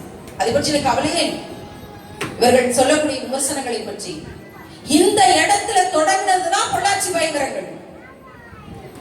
இந்த இடத்துல தொடங்கினதுதான் 1200 வீடியோஸ். இந்த இடத்துல தொடங்கினதுதான் பல பிள்ளைகளினுடைய மரணங்கள். இந்த இடத்துல தொடங்கினதுதான் இப்ப கொஞ்ச நேரத்துக்கு முன்னாடி பேசினமே அப்படி ஒரு பெண்மணியினுடைய தற்கொலை. எங்க தொடங்குச்சு? பேஸ்புக்ல தொடங்குச்சு. ஒரு ஆணிடம் போய் இப்ப குறுக்கு விசாரணை பண்ணிட்டு இருக்க முடியாது. நீ யோக்கியமாடா அப்படின்ட்டு. அவனுக்கு கருப்பை இல்லை. சர்வ சாதாரணமா போய்கிட்டே இருப்பான். பாதிக்கப்படுவது அத்தனையும் பெண்கள். நம்பி ஏமாறுறதுங்கிறது பெண்கள். பிறகு ஒரு கேட்டகரி இருக்கு, நம்ப வச்சு ஏமாத்துறது அப்படிங்கிற ஒரு கேட்டகரியும் ஒரு பக்கம் இருக்கு. இன்னைக்கு மீடியாவும் இந்த சமூக ஊடகமும் சொல்லுது, மேக்கப் போடலைன்னா நீ பெண்ணே கிடையாது, லிப்ஸ்டிக் போடலைன்னா உன்னுடைய இதழ்கள் உள்ள சோறு இறங்காது, இல்ல செரிக்காது. இது யார் ஏற்படுத்தினதுன்னா பெண்களாக தானாக சிந்திச்சு ஏற்படுத்திக்கிட்டதுனா இல்ல. இந்த சமூகம் திணிக்குது. நீ இப்படி வந்தாதான் நீ அழகா இருக்க, நீ இப்படி வந்தாதான் நீ ஸ்டேட்டஸோட இருக்க, நீ இப்படி வந்தாதான் தன்னம்பிக்கையோட இருக்க. இந்த சமூகம் சொல்லுது. கேமரா, அவ்வளவு கேமரா இருக்கும், அவ்வளவு லைட்டிங்ஸ் இருக்கும், அத்தனைக்கு முன்னாடி அவ்வளவு மேக்கோட பூ வச்சுக்கிட்டு, மென்பட்டு சேலை கட்டிக்கிட்டு, கழுத்துல ஒரு நெக்லஸ் போட்டுக்கிட்டு, ஒரு பெரிய ஜிமிக்கி போட்டுக்கிட்டு, கை நிறைய வளையல் போட்டுக்கொண்டு பட்டிமன்ற நடுவர் அப்படின்னு உட்கார்ந்து இருந்த நபர் தான் இன்றைக்கு ஹிஜாபோட பவுடர் கூட போடுவதை தவிர்த்து விட்டு உங்கள் முன்னாடி பேசிக் கொண்டிருக்கேன். இஸ்லாம் எனக்கு தந்த வரம், என்னை மீட்டெடுத்தது, என்னை தடுத்தாட்கொண்டது. அதை பெருந்தன்மையா சொல்வதற்கு நான் கடமைப்பட்டிருக்கேன். ஏன்னா அந்த மாதிரி மேக்கப்லாம் பண்ணலைன்னா கேமரால நீங்க ரொம்ப அசிங்கமா இருக்கீங்க மேடம்னு கேமராமேன் சொல்றாரு. இந்த மாதிரி மேக்கப் போட்டு லிப்ஸ்டிக் போட்டு நீங்க பேசலன்னா அது கேமரால எடுக்காது, எங்க பிக்சலுக்கு அது அடக்காது. ஓ விளக்கென பிக்சலை நீயே வச்சுக்கடா தூக்கி எரிஞ்சிட்டு வந்த பிறகுதான் நிம்மதியா இருக்கேன்.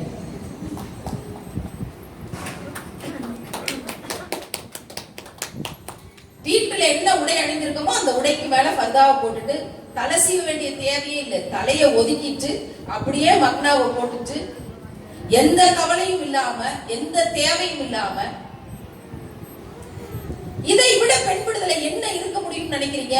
ரோஸ் பவுடர் போடணும், லிப்ஸ்டிக் போடணும், லிப் கிளாஸ் போடணும், அப்புறம் ஐப்ரோ த்ரெட்டிங் பண்ணி ஐப்ரோஸ் போடணும், மேலிமைக்கு கீழிமைக்கு, அப்புறம் அடியில கண்ணுக்கு, அப்புறம் டச்சிங் இருக்கு, எக்ஸெட்ரா எக்ஸெட்ராலாம் இருக்குது.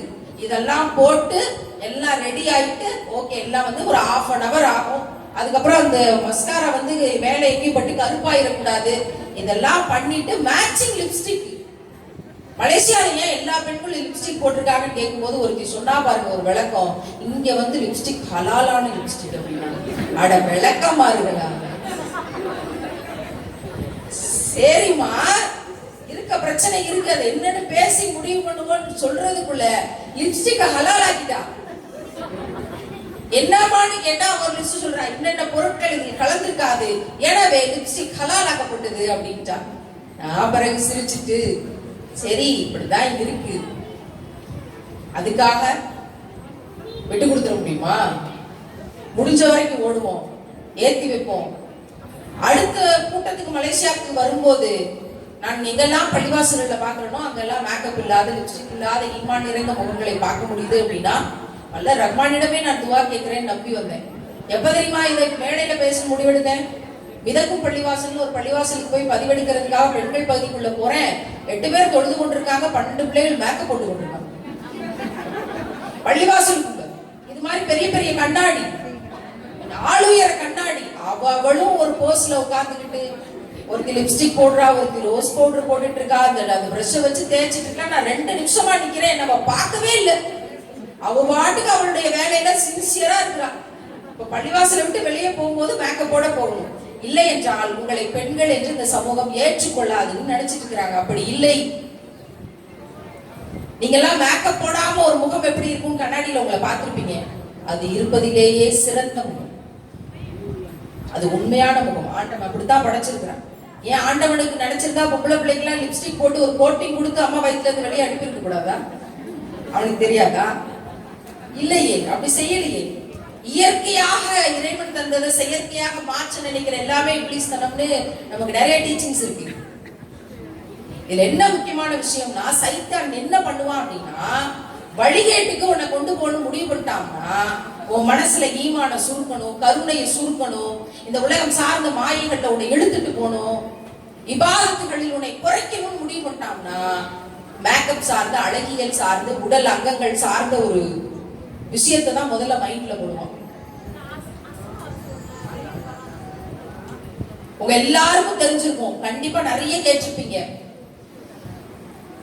சைத்தான் ஒருத்தர் வழி எடுக்கணும்னு முடிவு பண்ணிட்டா அந்த விஷயத்த கூடுதலா அலங்காரப்படுத்தி கொண்டு போய் சேர்ப்பான். அவ்வளவுதான். அப்படியே நீங்க எல்லாம் லிப்ஸ்டிக் போட்டு மேக்கப் போட்டு யாருக்கு அழகா தெரியலாம், ஒரே ஒரு சலுகை கொடுக்கப்பட்டிருக்கு. கட்டுன கணவனுக்கு மட்டும் மேக்கப் போட அழகா தெரியலாம். மேக்கப் போட்டா அழகுங்கிறது எனக்கு உடன்பாடு இல்லை. ஒருவேளை அப்படி கருத்து இருந்தால் கூட நகையெல்லாம் போட்டுக்கிட்டு மேக்கப் எல்லாம் பண்ணிக்கிட்டு பொம்மை மாதிரி யாருக்கு தெரியலாம் அப்படின்னா கணவனுக்கு தெரியலாம். கணவனுக்கு எங்க தெரியலாம்? வீட்டுக்குள்ள தெரியலாம். எங்க மனச்சாட்சியோட பதில் சொல்லுவோம், வீட்டுக்குள்ள எல்லா நகையும் போட்டுக்கிட்டு மேக்கப்பையும் போட்டுக்கிட்டு எங்க நான் அழகா இருக்கேன்னா, உங்க கண்ணுக்கு குளிர்ச்சியா தெரியுதுன்னா அப்படித்தான் இருக்காங்களா? இத்து போன நைட்டிகளை போட்டுக்கொண்டு நான் ஊரா எல்லா நாட்டிலையும் பார்த்துட்டு தான் இருக்கேன். வீட்டுக்குன்னு சில ட்ரெஸ் வச்சிருக்காங்க. ஆனா பரிதாபமே சொல்ற மாதிரி தான் பணக்கார வீட்டு பெண்களும் போட்டிருக்காங்க. அது எப்ப கிளியும் அதுக்கு பிறகு அடுத்த ட்ரெஸ் போட்டுக்கிறோம்னு ஒரு மனம் வீட்டுக்குள்ளதானே இருக்கும். நம்ம ஆளுங்க தானே, நம்ம மக்கள் தானே, வெளியே போகும்போது பாத்துக்கலாம். எப்படி ரிவர்ஸ் ஆயிடுச்சு பாத்தீங்களா?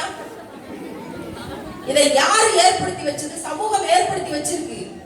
ஏன்னா வெளியில இருக்கவெல்லாம் பணக்காரனா இருப்பான், அவனுக்கு பாக்குற ஆள் எல்லாம் கண்ணுக்கு குளிர்ச்சியா தெரியணும். இந்த கல்ச்சர் அமெரிக்கா போன்ற நாடுகளில் இருந்து வந்து சேர்ந்த கல்ச்சர். அவனுக்கு காசு பணம், ஏகப்பட்ட காசு பணம் இருக்கும், பெரிய பணக்காரனா இருப்பான். அவனுக்கு பாக்குற பெண்கள்லாம் கண்ணுக்கு குளிர்ச்சியா தெரியணும். எது அவனுக்கு தெரியணுமோ அதெல்லாம் தெரியணும். எங்கெங்க ட்ரெஸ் குறைச்சு போட்டிருக்கணுமோ அங்கங்க ட்ரெஸ் குறைச்சு போட்டிருக்கணும். அப்ப ரொம்ப அலங்காரமயமாக்கப்பட்டு வெஸ்டர்னைஸ்ட் அப்படிங்கிற விஷயங்கள்ல அத நடந்து எல்லா பெண்களும் அப்படியே இருந்த போது, இஸ்லாமிய பெண்கள் மட்டும் ஃபுல்லா கவர் ஆகி வரும்போது அவன் ஒரு விஷயத்தை உடைக்க நினைச்சான். அது என்ன, இஸ்லாமிய பெண்கள் மட்டும் முழுசா மறைத்து கொண்டு வர்றாங்க, என் கண்ணுக்கு குளிர்ச்சியா இல்லாம இருக்காங்க, அப்ப அதை உடைப்போம். நீங்களும் அப்படி இருந்தாதான் முற்போக்குன்னு சொல்லுவோம், நீங்களும் அப்படி இருந்தாதான் நாகரிகம்னு பேசுவோம். இதை உடைக்கிறதுக்கு என்னெல்லாம் பரப்ப முடியுமோ எல்லா பிரச்சாரத்தையும் பண்ணுவோம்னு நினைச்சான். அதுல ஓரளவுக்கு சக்சஸ் ஆனா கார்பரேட் கம்பெனிக்காரன் முதலாளி வர்க்கத்தை சேர்ந்தவன் ஓடிட்டு இருக்கான்.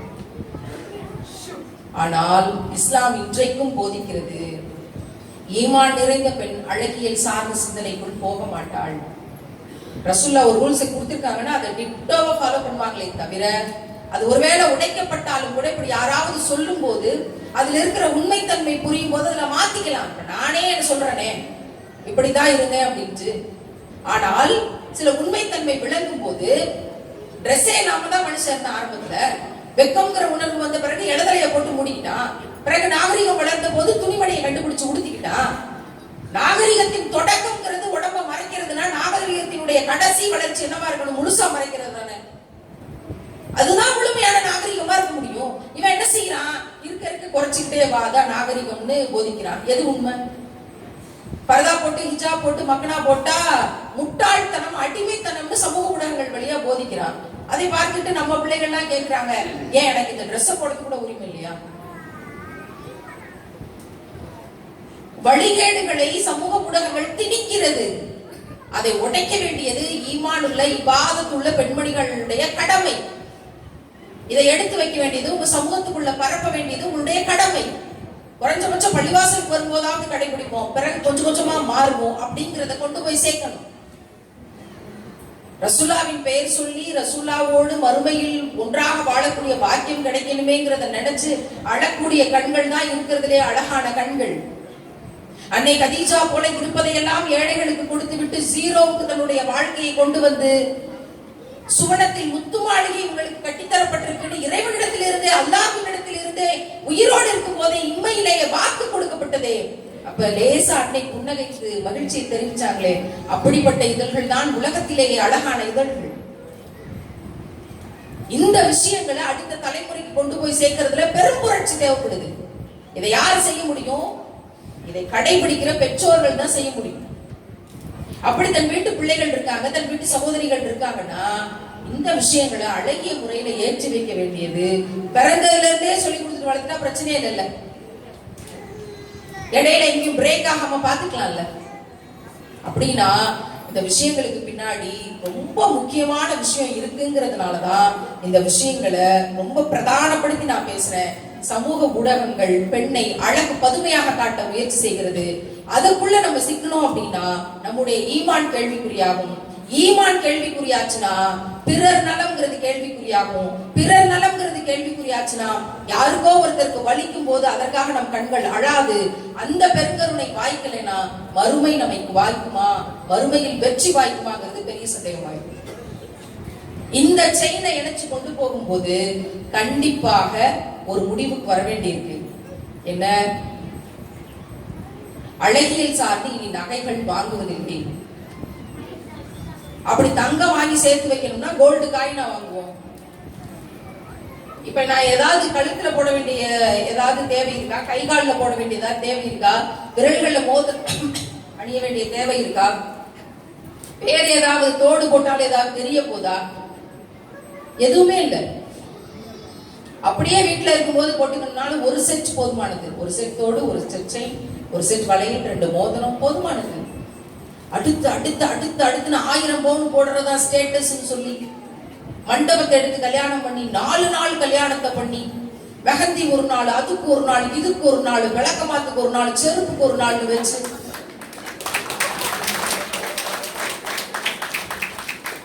எல்லா கூத்தையும் பண்ணுவான். 12வது நாள் தலாக்கு வந்து நிப்பா பாரு. பரதேசி இதுக்குதானா இவ்வளத்தையும் பண்ணது?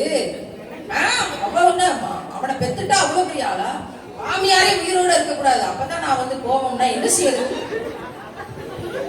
அவ்வளவு சொபஸ்டிகேட்டடா வளரணும்.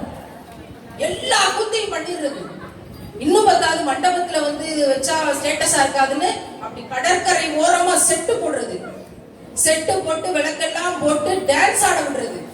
ஒரு பாட்டு வச்சிருக்காங்க அதுக்கு. இஸ்லாமிய குடும்பங்கள்ல பாக்குறேன், டான்ஸ் வச்சு கச்சேரி வச்சு மாப்பிள்ளையும் பொண்ணு ஆட்டமான ஆட்டம் ஆடி அதோட முடிஞ்சு எல்லாம். பிறகு அவன் வாழ்க்கையே ஆட்டம் தான். என்ன கூத்து கட்டுறாங்க இப்பெல்லாம். கல்யாணத்துக்கு முன்னாடி போட்டோ எடுக்கிற கலாச்சாரம் பரவி கொண்டிருக்கு. கல்யாணத்துக்கு முன்னாடியே ஃபுட்டேஜ் போய் ஸ்விம்மிங் பூல்ல போய் தலைகீழ இது பண்ணி ஏதோ ஷூட் எடுக்கிறோம் சொல்லி முங்கி ஒருத்தன் செத்து போனான். உண்மையா நடந்தது சொல்றேன். கல்யாணத்துக்கு முன்னாடியே விதவிதமா ஷூட்டு, பரிசல்ல போய் எடுக்கிறது, அருவியில இருந்து குதிக்கிறது, மடத்தனமான மடத்தனங்கள். இதுலயாடா சந்தோஷம் இருக்கு? இத கொண்டு வந்து இன்னைக்கு இபாதத்தான குடும்பங்களுக்குள்ளேயும் திணிச்சிட்டாங்கல்ல. என்ன இவன் இவ்வளவு பெரிய ஆளா இருக்கா, இவ்வளவு காசு பணம் வச்சிருக்கான், பிச்சைக்கார பரதேசி மாதிரி கல்யாணத்தை வைக்கிறான், வீட்டுக்குள்ளே வைக்கிறான்டா, பள்ளிவாசல்ல வைக்கிறான்டா கல்யாணத்தை. இவ்வளவு பிச்சைக்காரனான்னு பேசுறது யாரு? எல்லா விளிசனத்தையும் பண்றவன் இதை பேசுறது. ஆனா ரசூல்லா என்ன சொன்னாங்கன்னா, ஒரு டம்ளர் பால், ஒரு பேரிச்சம்பழம், பள்ளிவாசல்லே கல்யாணத்தை முடியும். பொண்ணு என்ன மகர் தொகை கேட்கிறாளோ அந்த மகர் தொகையை கொடுத்து கல்யாணம் பண்ணுங்க. அவள்கிட்ட எதையுமே வாங்கக்கூடாது. வேற ஏதாவது நற்காரியங்கள் செய்யுங்க. அந்த ஏழைக்கு வாழ்க்கை கொடுங்க, அவங்களுக்கு மருத்துவ வசதி, இந்த பிள்ளைய படிக்க வைங்க, அங்க வேற ஏதாவது அடிமையை மீட்டெடுத்து வாழ்க்கை கொடுங்க, ஏதாவது ஒண்ணு பண்ணுங்கன்னு சொன்னாங்க கல்யாணத்தை முன்னிட்டு. எங்க நம்மளால மனச்சாட்சியோட சொல்ல முடியுமா? என்னுடைய கல்யாணத்தில் மகர் தொகை நான் கேட்டு என்னுடைய கணவர் இதை கொடுத்ததை தவிர என்னிடமிருந்து சீர்வரிசை வாங்கவில்லை, பாத்திரங்கள் வாங்கவில்லை, பணம் வாங்கவில்லை, நகைகள் எதையும் நான் போட்டு கொண்டு போகவில்லைன்னு நம்மளால உறுதியா சொல்ல முடியுமா? நானே எல்லா இடத்தையும் கேட்டுட்டு தான் இருக்கேன். விதி விலக்குகளாக யாராவது 1-2 பேர் சொல்றாங்களே தவிர எங்க. அப்ப நம்ம வசதிக்கு தகுந்த மாதிரி நம்ம பிரேக் தி ரூல்ஸ் அப்படிங்கிற ரூல்ஸை மாத்தணும்ல. இத மாத்த வேண்டிய தேவை இருக்கு. ரசூலுல்லாஹ் என்ன சொன்னாங்களோ அதை ஸ்ட்ரிக்ட்டா ஃபாலோ பண்ணி, பொம்பளை பிள்ளை பிறந்தா நகை சேர்க்காதீங்க, நல்லா படிக்க வைங்க, உலக கல்வி கொடுங்க, மார்க்க கல்வி கொடுங்க. எவனாவது வந்து உடல் சார்ந்து பேசினாலும் தொட்டாலும் செருப்பை கழட்டி அடிக்கிறதுக்கு கத்து கொடுங்க. தைரியமா தன்னம்பிக்கையோடு தற்காப்பு கலைகளை கத்து கொடுத்து வளர்த்துங்க. அதை விட்டுட்டு நகை சேர்க்கிறது, அவளை ஒரு பொம்மை ஆக்குறது, அழகு பதுமையா வளர்க்கறது, மேக்கப் கிட்ட வாங்கி கொடுக்கறது. ஏன் ஆம்பளை பிள்ளைக்கு வாங்கி கொடுங்க லிப்ஸ்டிக், ஆம்பளை பிள்ளைக்கு ஒவ்வொரு பிறந்த நாளைக்கு ஒரு மேக்கப் கிட் வாங்கி கொடுங்க. டே எல்லாம் பூசிட்டு தான் வெளியே வரணும். இங்க எப்படி பூசணும், இங்க எப்படி பூசணும், இன்னென்ன கலர்ல பூசணும், கண்ணுக்கு மேல இந்த கலர் போடணும்டா, இப்படியெல்லாம் சொல்லி கொடுங்க ஆம்பளை பிள்ளைக்கு. அதெல்லாம் பொம்பளை பிள்ளைக்கு மட்டும் சொல்லி தர்றது. வளர்த்தா சமமா வளர்த்துங்க எல்லாரையும். இஸ்லாம் தெளிவாக நமக்கு வரையறுத்து தந்திருக்கிறது. உள்ளங்கையில ரொம்ப அழகா வரையறுத்து தந்திருக்கிறது. இதற்காக இறந்தவர்கள் எத்தனை பேர், இதற்காக தியாகம் செய்தவர்கள் எத்தனை பேர். காபத்துல்லால அந்த முதல் கட்டடம், அந்த ரவுண்டுல ஒரு மார்பிள் போட்டு கட்டிட்டாங்க. முன்னாடி எல்லாம் காபத்துல்லாவை தொட முடியும், அந்த சுவனத்து கல்லு சொன்ன கல்ல முத்தமிட முடியும். இப்ப அப்படியெல்லாம் போக முடியாது. வெளியில ஒரு ரவுண்டு கட்டிட்டாங்க. அந்த மார்பிளை குடிச்சுக்கிட்டு 1.25 மணி நேரம் அழுது துவாசிச்சு. நல்லா இன்னைக்கு இவ்வளவு ஆடம்பரங்கள், அலங்காரங்கள், ஸ்டேட்டஸ்ன்ற பேர்ல இஸ்லாமிய சமூகம், பெண்களின் சமூகம் பல இடங்கள்ல வழிகேட்டுல இருக்குங்கிறத பாக்குறமே. அன்னைக்கு அன்னை சுமையா அவர்கள் ஏக இறைவன் ஒருவனேங்கிறத மாத்தி சொல்ல முடியாதுன்னு பாலைவன மணல்ல உருட்டப்பட்ட போது பெண் உறுப்புல ஈட்டிய செலுத்தி இந்த பக்கம் செலுத்தி அந்த பக்கம் ரத்தம் தெரிச்சு இறந்து போனாங்களாமே. முதல் ஷஹீத், முதல் பெண்மணி அவங்க. அன்னைக்கு அப்படி ஷஹீதானனாலதான் இன்னைக்கு இத்தனை பேரும் உயிரோடு கண்ணியத்தோடு இஸ்லாம்ன்ற ஒரு வரத்தை கையில வச்சுட்டு உட்கார்ந்துருக்கோம். அந்த ரத்த சிவப்பு எங்கள் பெண்மணிகளுக்கு தெரிந்திருந்தால் இந்த உதட்டு சிவப்பு தான் பிரதானமானதுன்னு நம்பிக்கிட்டு இருப்பாங்களா? ஏதோ ஒன்று அவர்களுடைய அறியாமையை தூண்டி இருக்குல்ல, அந்த அறியாமையிலிருந்து எங்கள் அத்தனை பெண்மணிகளையும் நீ பாதுகாப்பாயாக அழுது கொண்டே துவங்க. என்ன காரணம் அப்படின்னா, விண்வெளி பயணம் போனப்ப ரசூல்லா சொன்னாங்களா, நரக நெருப்பில் அதிக பெண்களின் எண்ணிக்கை இருந்ததாங்க. இன்னைக்கு சோசியல் மீடியா வழிகெடுக்கக்கூடிய எல்லா இடத்திலையும் பாதிக்கப்படுறது பெண்கள் தான். பாதிக்கப்படுறது பெண்கள். அந்த வேலைத்தனத்தை செய்யறது யாரு? ஆண்கள். நம்ம வீட்டு ஆம்பளையாவும் இருக்கலாம்ல, நம்ம வீட்டு வளர்த்த பிள்ளையாவும் இருக்க வாய்ப்பு இருக்கா இல்லையா? நமக்கு தெரியாது, குழந்தை நம்ம பார்த்துட்டு இருப்போம். என்ன மாதிரியான இப்ளீஸ்தனங்களை எங்கெங்க எப்படி எப்படி யார் யார் தூண்டி என்ன நடக்குங்கிறது நமக்கு தெரியாது. நடந்து முடிச்ச பிறகு கேஸ் ஹிஸ்டரி எடுக்கும் போது பதறுது நமக்கு. ஒவ்வொரு இடத்துலையும் இந்த பையனா அப்படி பண்ணிட்டான், 12 வயசு 13 வயசு 14 வயசு இந்த பிள்ளையா அப்படி பண்ணிருச்சு, வாய் திறந்து பேசாதேம்மா. இப்படியான கேஸ் ஹிஸ்டரிஸ் பார்த்த இடங்கள் எத்தனை. அப்ப அந்த இடங்களில் எல்லாம் பெற்றோர்கள் தன் பிள்ளை என்ன படிக்குது, என்ன பாக்குது, போன்ல என்ன செய்யுது, அவனோட சாட் ஹிஸ்டரி என்ன, என்னென்னலாம் தேடி இருக்கு, கூகுள்ல எதையெல்லாம் பார்த்திருக்கு, எல்லாவற்றையும் செக் பண்ணக்கூடியவர்களாக இருக்கும்.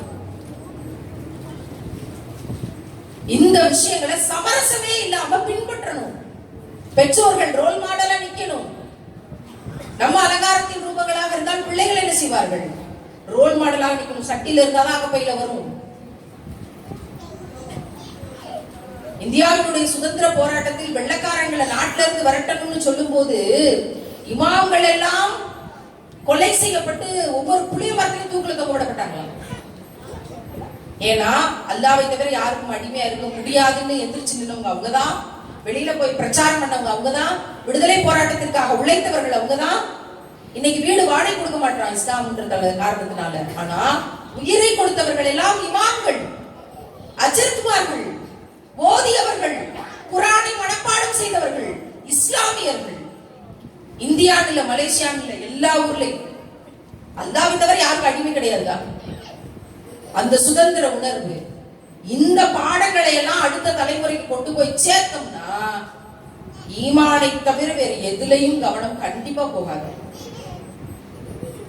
அவ்வளவு விஷயங்களை தாண்டி தாண்டி தாண்டி தாண்டி வலியோடு வந்து நிற்கக்கூடிய இடத்துல நின்றுட்டு இருக்கோம். அப்ப இதுக்கெல்லாம் தீர்வு யாரு செய்யறது?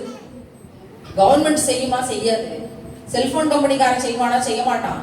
இந்த மீடியா ஆப்ஸ் ஒருபோதும் அவனுக்கு பிசினஸே அதுதான். பிள்ளை காட்டும் தான் தேடிட்டு இருக்கோம். 2 பேர் ட்ரெஸ் இல்லாம வருவோம், யாரும் தடுக்க முடியாது. நம்ம சொல்லி தரணும், பாப்பா மேல இன்ட் இருக்கும், அந்த இன்ட்டை தொட்டேன்னா அது போயிடும்.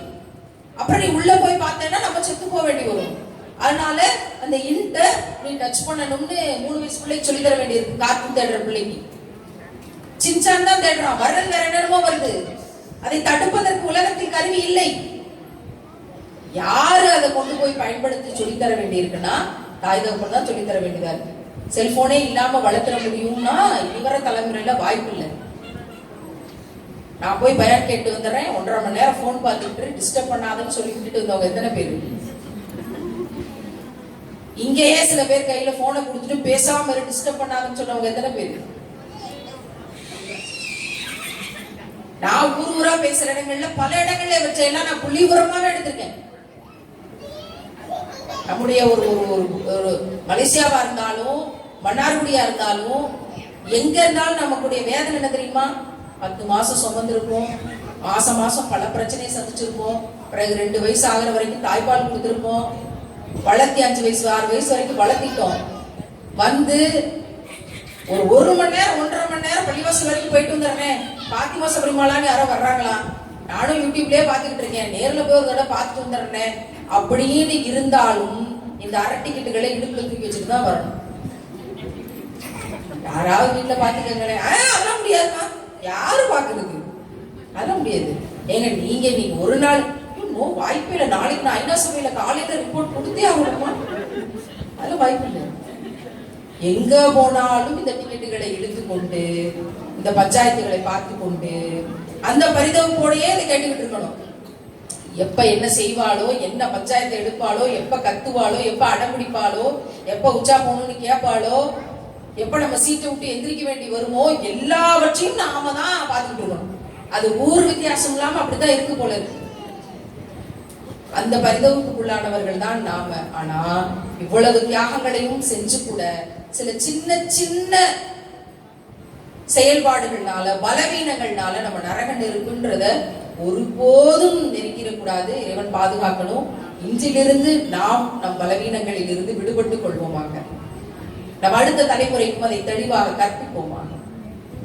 ஏன்னா பலவீனங்களால் தான் இறைவன் படைத்திருக்கான் மனிதனை. அதை எல்லாவே சொல்றான். ஆதம் நபியில இருந்து கடைசி மனிதன் வரைக்கும் எல்லாரையும் பலவீனமா தான் படிச்சிருக்கேன். யார் சிறந்த மனிதன் அப்படின்னா, யார் செஞ்சு தப்ப உணர்ந்து பாவ மன்னிப்பு கேட்டு அது செய்யாம இருந்தானோ அவன் தான் சிறந்த மனிதன். அப்ப கண்டிப்பா தப்பு செய்யறவங்க தான், நான் உட்பட, நீங்க உட்பட எல்லாருமே. அதை தெரிந்து கொண்டு, குரானை தெரிந்து கொண்டு, ரசூலுல்லாஹ்வோட கைடன்ஸ் தெரிஞ்ச பிறகு நம்ம அதுல தற்காத்துக்குவோம். இப்ப என்ன குறைஞ்சு போச்சு? இதுல என்ன ஈகோ? நான் செஞ்சுதான் தெரியும் சொல்றேன். என்ன எதையாவது புதுசா போட்டு செய்யனா பரவாயில்ல, இருக்கிறதெல்லாம் விட்டுட்டு நிம்மதியா இருந்து சொல்றதை விட என்ன பெரிய சந்தோஷம்? இவ்வளவு தூரம் பார்த்து பிரயத்தனப்பட்டு நீங்க வளர்த்துற பிள்ளைங்க மறுமையில உங்களை யாருக்கும் தெரியாது சொல்லிடுவாங்களா? என் உயிரினும் மேலாக நேசிக்கக்கூடிய அப்படின்னு இருக்கிற கணவன் உங்களை யாருக்கும் தெரியாதுன்னு சொல்லிடுவாங்க. கணவன் கேட்டா மனைவி தெரியாதுன்னு சொல்லிடுவாங்களா? குடும்பங்கள் மறுமையில் பிரயோஜனப்பட மாட்டார்கள். சுயநலம்ங்கிற இடத்துல இருந்தா கண்டிப்பா பிரயோஜனப்பட மாட்டார்கள். ரசூல்லா மட்டும்தான் என்னுடைய உம்மத்துக்கள், என்னை நேசித்தவர்கள், என்னை தலைவர் என்று சொன்னவர்கள், ஒவ்வொரு நாளும் என் பெயரை தொழுகையில் உச்சரித்தவர்கள். அதுக்காக உங்க பலவீனங்களை பாவங்களை மன்னித்து உங்களுக்கு சுவனத்தை தருவாயாகன்னு நமக்காக மல்லு கட்டக்கூடிய, நமக்காக கேட்கக்கூடிய, நமக்காக பதறக்கூடிய ஒரே நபராக முகமது நபிகள் நாயகம் ஸல்லல்லாஹு அலைஹி வஸல்லம் மட்டும்தான் மறுமையில் இருப்பாங்கன்ற செய்தி இருக்கே. நம்ம யாருக்காக இந்த வாழ்க்கையை வாழணும்? யார் அதிகமா நேசிக்கணும்? இப்ப போயிட்டு நம்ம நல்லபடியா சாப்பிடணுங்கிறதுக்காக அன்னைக்கு வயிற்றுல ஈர துணியை கட்டிக்கிட்டு சாப்பிடாம பசியோட இஸ்லாத்தை பரப்புனாங்களே.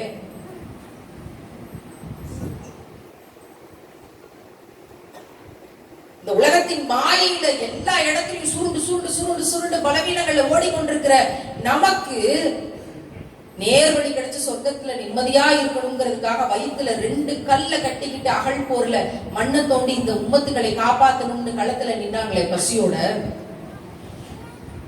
இன்னைக்கு நாமெல்லாம் இத்தனை கண்ணியத்தோட உடை உடுத்தி கொண்டு பீரோ நிறைய டிரெஸ்ஸுகளை வைத்துக் கொண்டு நம்ம வர்றோம். அன்னைக்கு தாயிஃப் நகரத்துல கல்லால் அடிச்சு ரத்த காயத்தோட பைத்தியக்காரன்னு சொல்லி எவ்வளவு அசிங்கப்பட்டு கண்ணீரோட 2 மலைகளை கொண்டு நசுக்கி இந்த கூட்டத்தை நான் அழிச்சிருக்குமான்னு இறைவன் கேட்கும் போது, இல்லை இவங்களை மன்னிச்சு விட்டுருமோ, இவங்க எல்லாத்தையும் அடுத்து வர்ற தலைமுறை இஸ்லாத்தை ஏற்றுக்கொள்ளக்கூடும் அப்படின்னு மன்னிச்சாங்களே. இன்றைக்கு இங்க இருக்க ஒவ்வொருத்தருக்காகவும் சேர்த்து தானே அன்னைக்கு பட்டினி இருந்திருப்பாங்க. இன்னைக்கு வீட்டுல என்னமா இருக்கு? ஒன்றும் இல்லை.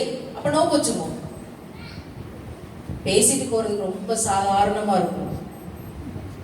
ஊர்ல இருந்து வந்த எனக்கு இங்க இந்திய சாப்பாடு சில நேரம் கிடைக்காம போனப்ப, இந்த நாட்டு உணவுக்கு அடாப்ட் ஆக முடியாம சாப்பாடை கம்மியா சாப்பிட்டப்ப, 2 நாள் தடுமாறினப்ப தெரியுது, அரைகுறையா சாப்பிட்டப்பயே நம்மளால பிசிக்கலா மென்டலா இயங்க முடியல. சாப்பாடே இல்லாம நாள் கணக்கா எப்படி இயங்கி இருப்பாங்க? அபூபக்கர் அவங்க அந்த பக்கத்துல இருந்து வர்றாங்க, பசிக்குது, என்ன செய்யறதுன்னு தெரியலையே, வீட்டுல ஒண்ணுமே இல்லையே அப்படின்ட்டு. சரி உமர் அவங்க வீட்டுக்கு போவோம்னா உமர் அவங்களும் திரும்ப வர்றாங்க ஏத்த மாதிரி, அவங்க வீட்லயும் ஒண்ணும் இல்ல சாப்பிடுறதுக்கு. இவங்க 2 பேரும் பேசிக்கிறாங்க, சரி வாங்க நம்ம ரசூலா வீட்டுக்கு போவோம்னா அவங்க வர்றாங்க, அவங்களும் சாப்பிடாம பல நாட்களா. 3 பேரும் சேர்ந்து சரி 3 பேர் வீட்லயும் ஒண்ணும் இல்ல, இந்த நபர் வீட்டுக்கு போவோம்னு ஒரு நண்பர் வீட்டுக்கு போறாங்க. அவங்க வீட்டுல பேரிச்சம்பளம் இருந்திருக்கு, எல்லாம் வேகமா சாப்பிடுறாங்க. உமர் அவர்களும் அபூபக்கர் அவர்களும் ரசூலுல்லாவும் சாப்பிட்டுட்டு கொஞ்ச நேரத்துல நிப்பாட்டுறாங்க. எனக்கு போதும், நான் பசியா இருக்கேன், கொஞ்சம் பேரிச்சம்பளத்தை நான் கையில எடுத்துக்கிறட்டுமா அப்படின்னு கேக்குறாங்க. யார்? ரசூலுல்லாஹ். என்ன இப்படி சொல்றீங்க? உங்களுக்கு தான் எல்லாமே, உங்களுக்கு போகத்தான், என்ன நீங்க இப்படி என்கிட்ட கேட்கலாமா அப்படின்னு அந்த சஹாபி கோச்சுக்கிறாங்க. இல்ல நான் பசியா இருந்தேன், என்னுடைய அன்பு மகள் ஃபாத்திமா அவங்களும் ரொம்ப நாளா சாப்பிடாம இருக்காங்க, இதை கொண்டு போய் கொடுத்தா அவங்களும் பசியா இருவாங்களேன்னு கண் கலக்கி சொன்னாங்க. சுவனத்துக்குள் அடி எடுத்து வைக்கக்கூடிய முதல் பெண்மணி அவங்க. நான் நினைச்சிருந்தாங்கன்னா மலையவே தங்கமாக்கி தர்றோம்னு வாய்ப்பு வந்துச்சு, நாட்டினுடைய அரசர் பதவியை தர்றோம்னு வாய்ப்பு வந்துச்சு. எதுவும் வேண்டாம், நான் ஏழையாக இருந்துதான் எனக்கு பிரச்சாரத்தை செய்வேன். ஏன்னா என்னைக்காவது ஒரு ஏழை நான் ஏழையா இருக்கிறதுனால இறைவனை அடைகிற வழி எனக்கு தெரியலேன்னு சொல்லிடக்கூடாது. இப்ப நான் ஏழையும் ஏழையாக இருந்தே இதை பிரச்சாரம் செய்கிறேன். எல்லாருக்கும் நேர்வழி கிடைச்சு சுவனத்தை அடைந்து நல்லபடியா இருக்கணுங்கிற ஒரு பெரும் கருணை, ஏழைகளோடய சுவனத்திற்கு செல்ல இருக்கிற உத்தம நபியவர்கள். அவங்களுக்காக இந்த வாழ்க்கையை வாழணும், அவங்களோட விஷயங்களை வெளியில ஏற்றி வைக்கிறதுக்காக இந்த வாழ்க்கையை வாழணும். உங்களை போன்ற இஸ்லாமிய உம்மத்துக்கள் இந்த செய்திகளை, வரதட்சணை கிடையாது, குடும்ப வன்முறை கிடையாது, ஒரு கெட்ட வார்த்தையை இஸ்லாமிய பெண்களை பார்த்து சொல்றதுக்கு இஸ்லாத்துல அனுமதி இல்ல, ஒரு கணவனுக்கு அனுமதி இல்ல. நீ என்ன கண்ணியமானவனான்னு கேட்டா முடிஞ்சு போச்சு. அவனுக்கு எந்த கண்ணியமும் கிடைக்காது. சீன் ஒரு கெட்ட வார்த்தை மனைவியை பார்த்து சொல்றதுக்கு இஸ்லாத்துல அனுமதி இல்ல. ஏன்னா ரசூலுல்லாஹ் சொல்லியிருக்காங்க, கண்ணியம் உள்ளவன் எவனோ அவன் தன் மனைவியை கண்ணியப்படுத்துவான். ரூல்ஸா கொடுத்தாச்சு, ஷரியத்தா கொடுத்தாச்சு. இந்த செய்தியை எனக்கு யாரும் ஏற்றி வைக்கல. குடும்ப வன்முறை கிடையாது, பாலியல் வன்கொடுமை கிடையாது, தலையே இருக்காது. தெரிஞ்சு 2 பேர் விபச்சாரம் பண்ணா கல்லால் அடித்துக் கொள்ளுங்கள்னு சொன்ன விஷயம். இந்த சமூகத்தின் சீர்கேடுகளை மாற்றுவதற்கு மாதவிடாய் தீட்டு கிடையாது, யாரும் சொல்லல.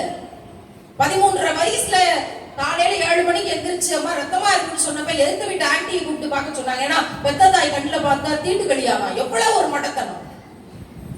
சாயந்தரம் வரைக்கும் அடுப்புக்கு பக்கத்துல வெளியே குடிசையில உட்கார வச்சுட்டு உடம்பெல்லாம் பிளட் ஆகி ஸ்கர்ட் எல்லாம் பிளட் ஆகி சாயந்தரம் 6 மணிக்கு மேல மண்ணா வீட்டுல இருந்து துணி துவைக்கிற ஒருத்தி வந்து அவளோட அழுக்கு ட்ரெஸ் கொடுத்து அதை நான் போட்டுக்கிட்டு ஏன் ட்ரெஸ் ரத்தம் படிச்ச ட்ரெஸ் அவ துவைச்சாதான் தீட்டு கழிவுங்கிற ஒரு மடத்தனமான மூட நம்பிக்கை மிக்க சமூகம். யாரும் சொல்லல. எங்க ஊர்லயும் பள்ளிவாசல் இருந்துச்சு, பாய்மார்கள் இருந்தாங்க, ஏத்தி வைக்கலையே. எனக்கு தெரியாதே மாதவிடாய் தீட்டு இல்ல, ஒதுக்க கூடாது, புறக்கணிக்க கூடாது, தொட்டால் தீட்டு கிடையாது. ஒருவேளை எனக்கு அப்பவே தெரிஞ்சிருந்துச்சுன்னா எங்க வீட்டுல ஒட்டச்சு பேசியிருந்திருப்பேன். இறைவனிடம் இருந்து வந்த செய்தி, நீங்களா ஊரை ஏமாத்திட்டு இருக்கீங்களா? என்னை போல கோடிக்கணக்கான சபரிமாலாக்கள் இருக்கிறார்கள், இன்னும் இந்த விடுதலை தெரியாமல், இன்னும் இந்த சுதந்திரம் தெரியாமல், தன்னுடைய உரிமை எது என்று புரியாமல் இன்னும் கோடிக்கணக்கான சபரிமாலாக்கள் இருக்கிறார்கள். நீங்கள் நிறைய வேலை செய்ய வேண்டியது.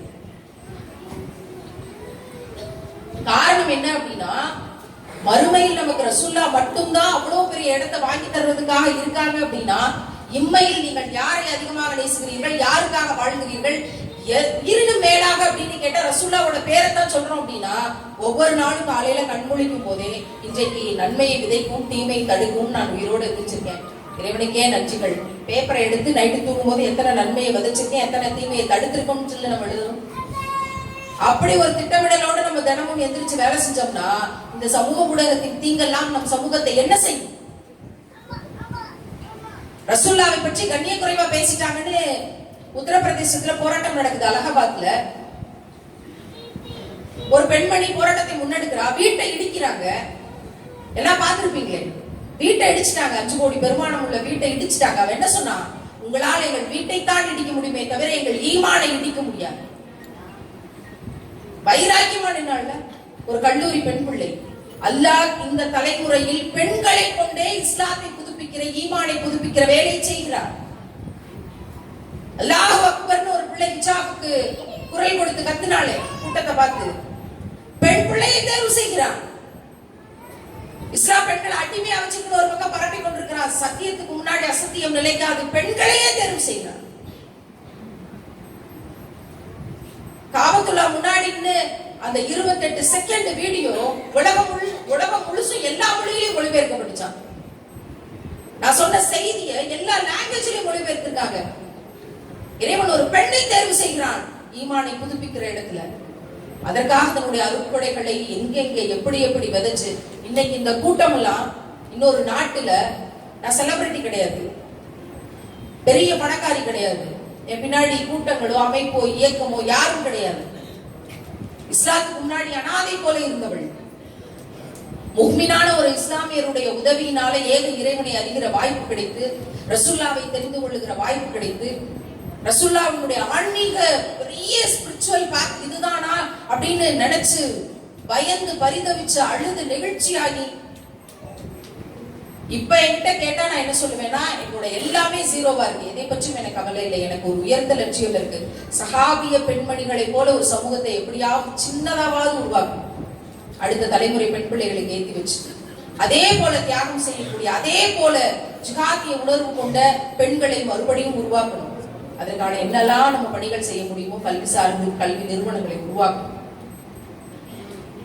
எவனும் வந்து சொல்லக்கூடாது ஹிஜாபோட நீ உள்ள வராத அப்படின்னு எவனும் சொல்லக்கூடாது. இஸ்லாமிக் இன்ஸ்டிடியூஷன்ஸான பெரிய அளவுல கொண்டு வரணும், யூனிவர்சிட்டிஸ் வரணும், இஸ்லாமிக் யூனிவர்சிட்டிஸா வரணும். அந்த மிகப்பெரிய கணக்கோடு நகர்ந்து போயிட்டு இருக்கோம். காரணம் ஒரே ஒரு காரணம் தான், மறுமையில் ரசூலுல்லாஹ்வோடு அவர்களுடைய குடும்பத்தோடு சஹாபாக்களோடு சஹாபிய பெண்மணிகளோடு அவர்களுடைய அருகில் வாழக்கூடிய பாக்கியத்தை தவிர வேறு எதுவும் இல்லை. உங்களுக்கெல்லாம் இஸ்லாம்ங்கிறது எப்படின்னு தெரியல, பிறந்ததுல இருந்தே இஸ்லாமியர்களா இருந்திருக்கலாம். ஆனால் இருளிலேயே இருந்து அழுது கொண்டிருந்த எனக்கு இன்னைக்கு நான் நிம்மதியா சாப்பிட்டு நிம்மதியா தூங்குறேன்னா அதுக்கு காரணம் ரசூலுல்லாஹ்வுடைய வாழ்க்கை மட்டும்தான். இறைவன் எனக்கு பிச்சையா கொடுத்தான், வச்சுக்கோ. இந்த பிள்ளைகளுக்காக நீ அழுதுட்டு இருக்கியா? யாருனே தெரியாத பிள்ளைக்காக வேலை தூக்கி போட்டியா? இன்னென்ன பிள்ளைகள் பாலியல் வன்கொடுமையில துடிக்கும் போது அழுது அழுது என்கிட்ட சண்டை போட்டியா? இதான் வச்சுக்கோ. பிச்சையாக கொடுத்தான் இஸ்லாம்ங்கிற வெளிச்சத்தை. கிஸ்வா அப்படிங்கிற அந்த காபத்துல்லாவின் மீதான புனித திரையில குர்ஆன் எழுத்துக்களை தங்க நூலால் நெசவு செய்கிற பாக்கியம் யாருக்கு கிடைக்கும்? எவ்வளவோ விஐபிகளுக்கு கிடைக்கும். ஒரு ஏழை அடிமை அனாதைக்கு எப்படி கிடைக்கும்? அல்ல ரஹ்மான் கொடுத்த பிச்சை. அல்லாஹ் எங்க இருக்கிறான்? 7 வானம் தாண்டி 7 திரைகள் தாண்டி அரசில் இருக்கிறான். இல்லை, அல்லாஹ்வின் குடலின் நரம்பும் பக்கத்தில் இருக்கு. அதை நான் ரியலைஸ் பண்றேன். சண்டை போடுறேன், கெஞ்சுறேன், அழுது கேட்கிறேன். எல்லாவற்றுக்கும் எனக்கு இறைவன் மட்டுமே துணை இருப்பதாக ஒரு பெரும் நம்பிக்கை. அதனால அடுத்து அடுத்து அடுத்து அடுத்து ஓடிக்கொண்டே இருக்கேன்.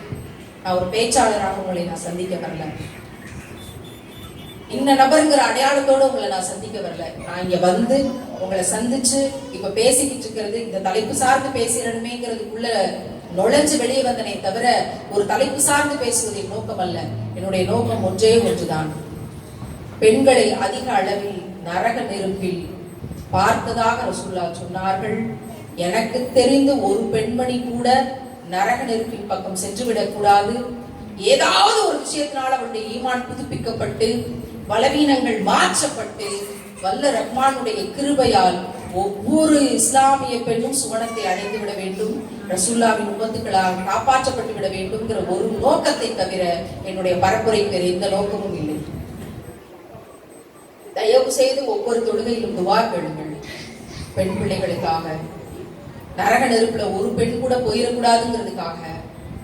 இவ்வளவு கஷ்டப்பட்டு வளர்கிற ஒரு பெண்ணும் பலவீனமா பொய் பேசி புறம் பேசி ஒருத்தவங்க இல்லாதப்ப அவங்களை பத்தி பேசி அலங்காரம் மேக்கப்ங்கிற விஷயத்துல போய் அதனால ஈமான் குறைபாடாகி பேஸ்புக் வாட்ஸ்அப் படிக்கேட்டுல போய் இல்லை இந்த சின்ன சின்ன விஷயத்தினால ஒரு பெரிய நரக நெருப்பு அவளுக்கு கிடைச்சிடக்கூடாது. அவருடைய ஈமான் ஏதாவது ஒரு விதத்துல புதுப்பிக்கப்படுறதுக்கான வாய்ப்பை நீயே தருவாயாக ஒவ்வொரு பெண்மணியும் ஒவ்வொரு தொழுகையிலும் மறக்காமல் அத்தனை இஸ்லாமிய பெண்களுக்காகவும் கேளுங்கள். கண்ணியமுள்ள கணவன்மார்களாக இஸ்லாமிய ஆண்கள் எல்லாம் இருப்பதற்கான பாக்கியத்தையும் கேளுங்கள். ஏன்னா ஒரு முக்மினான பெண்மணி கையேந்திரா வல்ல ரஹ்மான் எல்லாருக்கும் பாக்கியத்தை தந்தான்னா அந்த கடமை நமக்கு இருக்கிறது. ரசூலுல்லாஹ் அவ்வளவு தியாகங்களை செஞ்சவங்க ஆசைப்பட்ட விஷயம் மறுமை நாளில் எல்லா நபிகளாரின் சமூகங்களும் எழுப்பப்படும் போது என்னுடைய சமூகம் அதிக எண்ணிக்கையில் எழுப்பப்படும், அதிக எண்ணிக்கையில் சுவனத்தில் இருப்பார்கள் என்று நான் நம்புகிறேன், ஆசைப்படுகிறேன் சொல்லியிருக்காங்க. அதற்கு நம்ம திரும்ப செய்கிற ஒரே கைமாறு அவங்க கொடுத்த ரூல்ஸ் படி வாழ்றது மட்டும்தான். வேற அவங்களுக்கு எதையும் திருப்பி செஞ்சிட முடியாது. அவங்க சொன்னதன்படி வாழ்ந்து காட்டுறது மட்டும்தான் அவங்களுக்கு நம்ம செய்யற நன்றி கடன். அப்படின்னா 1 மணி நேரம் பேசணும் அப்படின்னு யோசிச்சேன், அதை தாண்டி ஓடிக்கொண்டிருக்கு. பசி தாண்டி தூக்கம் தாண்டி இன்னும் 2 மணி நேரம் பேசணும்னாலும் உட்கார்ந்து பேசலாம், அவ்வளவு செய்திகள் இருக்கு. ஆனால் சூழலின் காரணம் கருதி இன்ஷா அல்லாஹ் இறைவன் நாடினால் நாம் மறுபடியும் மலேசியாவிலோ இந்த பூமியிலோ சந்திப்போம். இல்லை என்றால் மறுமையில் வெற்றியாளர்களாக சந்திப்போம். வல்ல ரஹ்மான் இங்கு வந்திருக்கிற ஒவ்வொரு முக்மீனான இஸ்லாமியருக்கும் ஒவ்வொரு முஹப்பத்தான பெண்மணிக்கும் சிறந்த ஈமானை தந்து பலவீனங்களில் இருந்தவர்களை விடுவித்து ரசூலுல்லாஹ்வின் உம்மத் என்ற ஒரே காரணத்திற்காக அவர்களுடைய பாவங்கள் மன்னிக்கப்பட்டு மறுமைதான் இலக்கு என்ற புரிதலை தந்து மேலான ஜன்னத்துல் ஃபிர்தௌஸ் என்கிற உயர்ந்த இடத்தை வந்திருக்கிற ஒவ்வொருவருக்கும் வல்ல ரஹ்மான் தருவானாக. எங்கள் அடுத்த தலைமுறைக்கு இவற்றை ஏற்றி வைத்து அவர்களெல்லாம் நம் கண்குளிர்ச்சியாக இருக்கிறபடியே நம் வாழ்க்கையை வல்ல ரஹ்மான் அமைத்து தருவானாக. எத்தனை சோதனைகள் வந்தாலும் எத்தனை அவதூறுகள் வந்தாலும் யார் என்ன பேசினாலும் என் ஈமானை நான் புதுப்பித்துக் கொள்கிறேன் என்ற உணர்விலேயே வல்ல ரஹ்மான் நம்மை ஆக்கி தருவானாக. எந்த ஒரு நொடியும் நம்முடைய ஆன்மாவை சார்ந்து நாம் இருக்கிற நிலையை வல்ல ரஹ்மான் தடுத்தாட்கொண்டு நம்முடைய ஆன்மா வல்ல ரஹ்மானின் பக்கமே இருக்கிறபடி ஆக்கி தருவானாக. இது போன்ற நிறைய நிகழ்வுகள் நடக்க வேண்டும். அதில் நீங்கள் எல்லாம் பரப்புரையாளர்களாக இருக்க வேண்டும். உங்கள் குடும்பத்தைச் சேர்ந்த அடுத்த தலைமுறை பிள்ளைகள் டாக்டர் ஆகணும், இன்ஜினியர் ஆகணும், சயின்டிஸ்ட் ஆகணும், கலெக்டர் ஆகணும், பிசினஸ் மேக்னட் ஆகணும், இவ்வளவு சம்பாதிக்கணுங்கிறதெல்லாம் தாண்டி ரசூலுல்லாஹ்வின் சிறந்த உம்மத்தாக இருக்க வேண்டும்ங்கிற உயர்ந்த லட்சியத்தை நாம் அடைவதற்கு வல்ல ரஹ்மானே பாக்கியத்தை தருவானாக. சமூக ஊடகங்களின் தீங்கிலிருந்து நம் யாவரையும் பாதுகாப்பானாக. இன்ஷா அல்லாஹ் மறுமையில் வெற்றியாளர்களாக மகிழ்ச்சியாக ரசூலுல்லாவோடு கரம் கோர்த்து கௌதர் நீர் தடாகத்தில் அவருடைய கையால் நீர் வாங்கி அருந்துகிற பாக்கியத்தை வல்ல ரஹ்மான் நம் யாவருக்கும் தருவானாக. மனதின் அடி ஆழத்திலிருந்து தூய்மையோடு கேட்கிற துவாவை வல்ல ரஹ்மான் கபூல் செய்து தருவதாக வாக்கு தந்திருக்கிறான். யா அல்லாஹ், அந்த வாக்கை நீ நிறைவேற்றி தருவாய் என்ற நம்பிக்கையில் உண்மையே பொறுப்பு சாட்டி அல்லாஹ் எங்களுக்கு போதுமானவன், பொறுப்பேற்றுக் கொள்வதில் அல்லாஹ்வே மிகச்சிறந்தவன் என்ற நம்பிக்கையோடு விடைபெறுகிறோம். இன்ஷா அல்லாஹ் இறைவன் மிகப்பெரியவன், அவன் புறத்திலேயே நம் அனைவரின் பொறுப்பையும் ஆக்கி தருவானாக. ஆமீன்.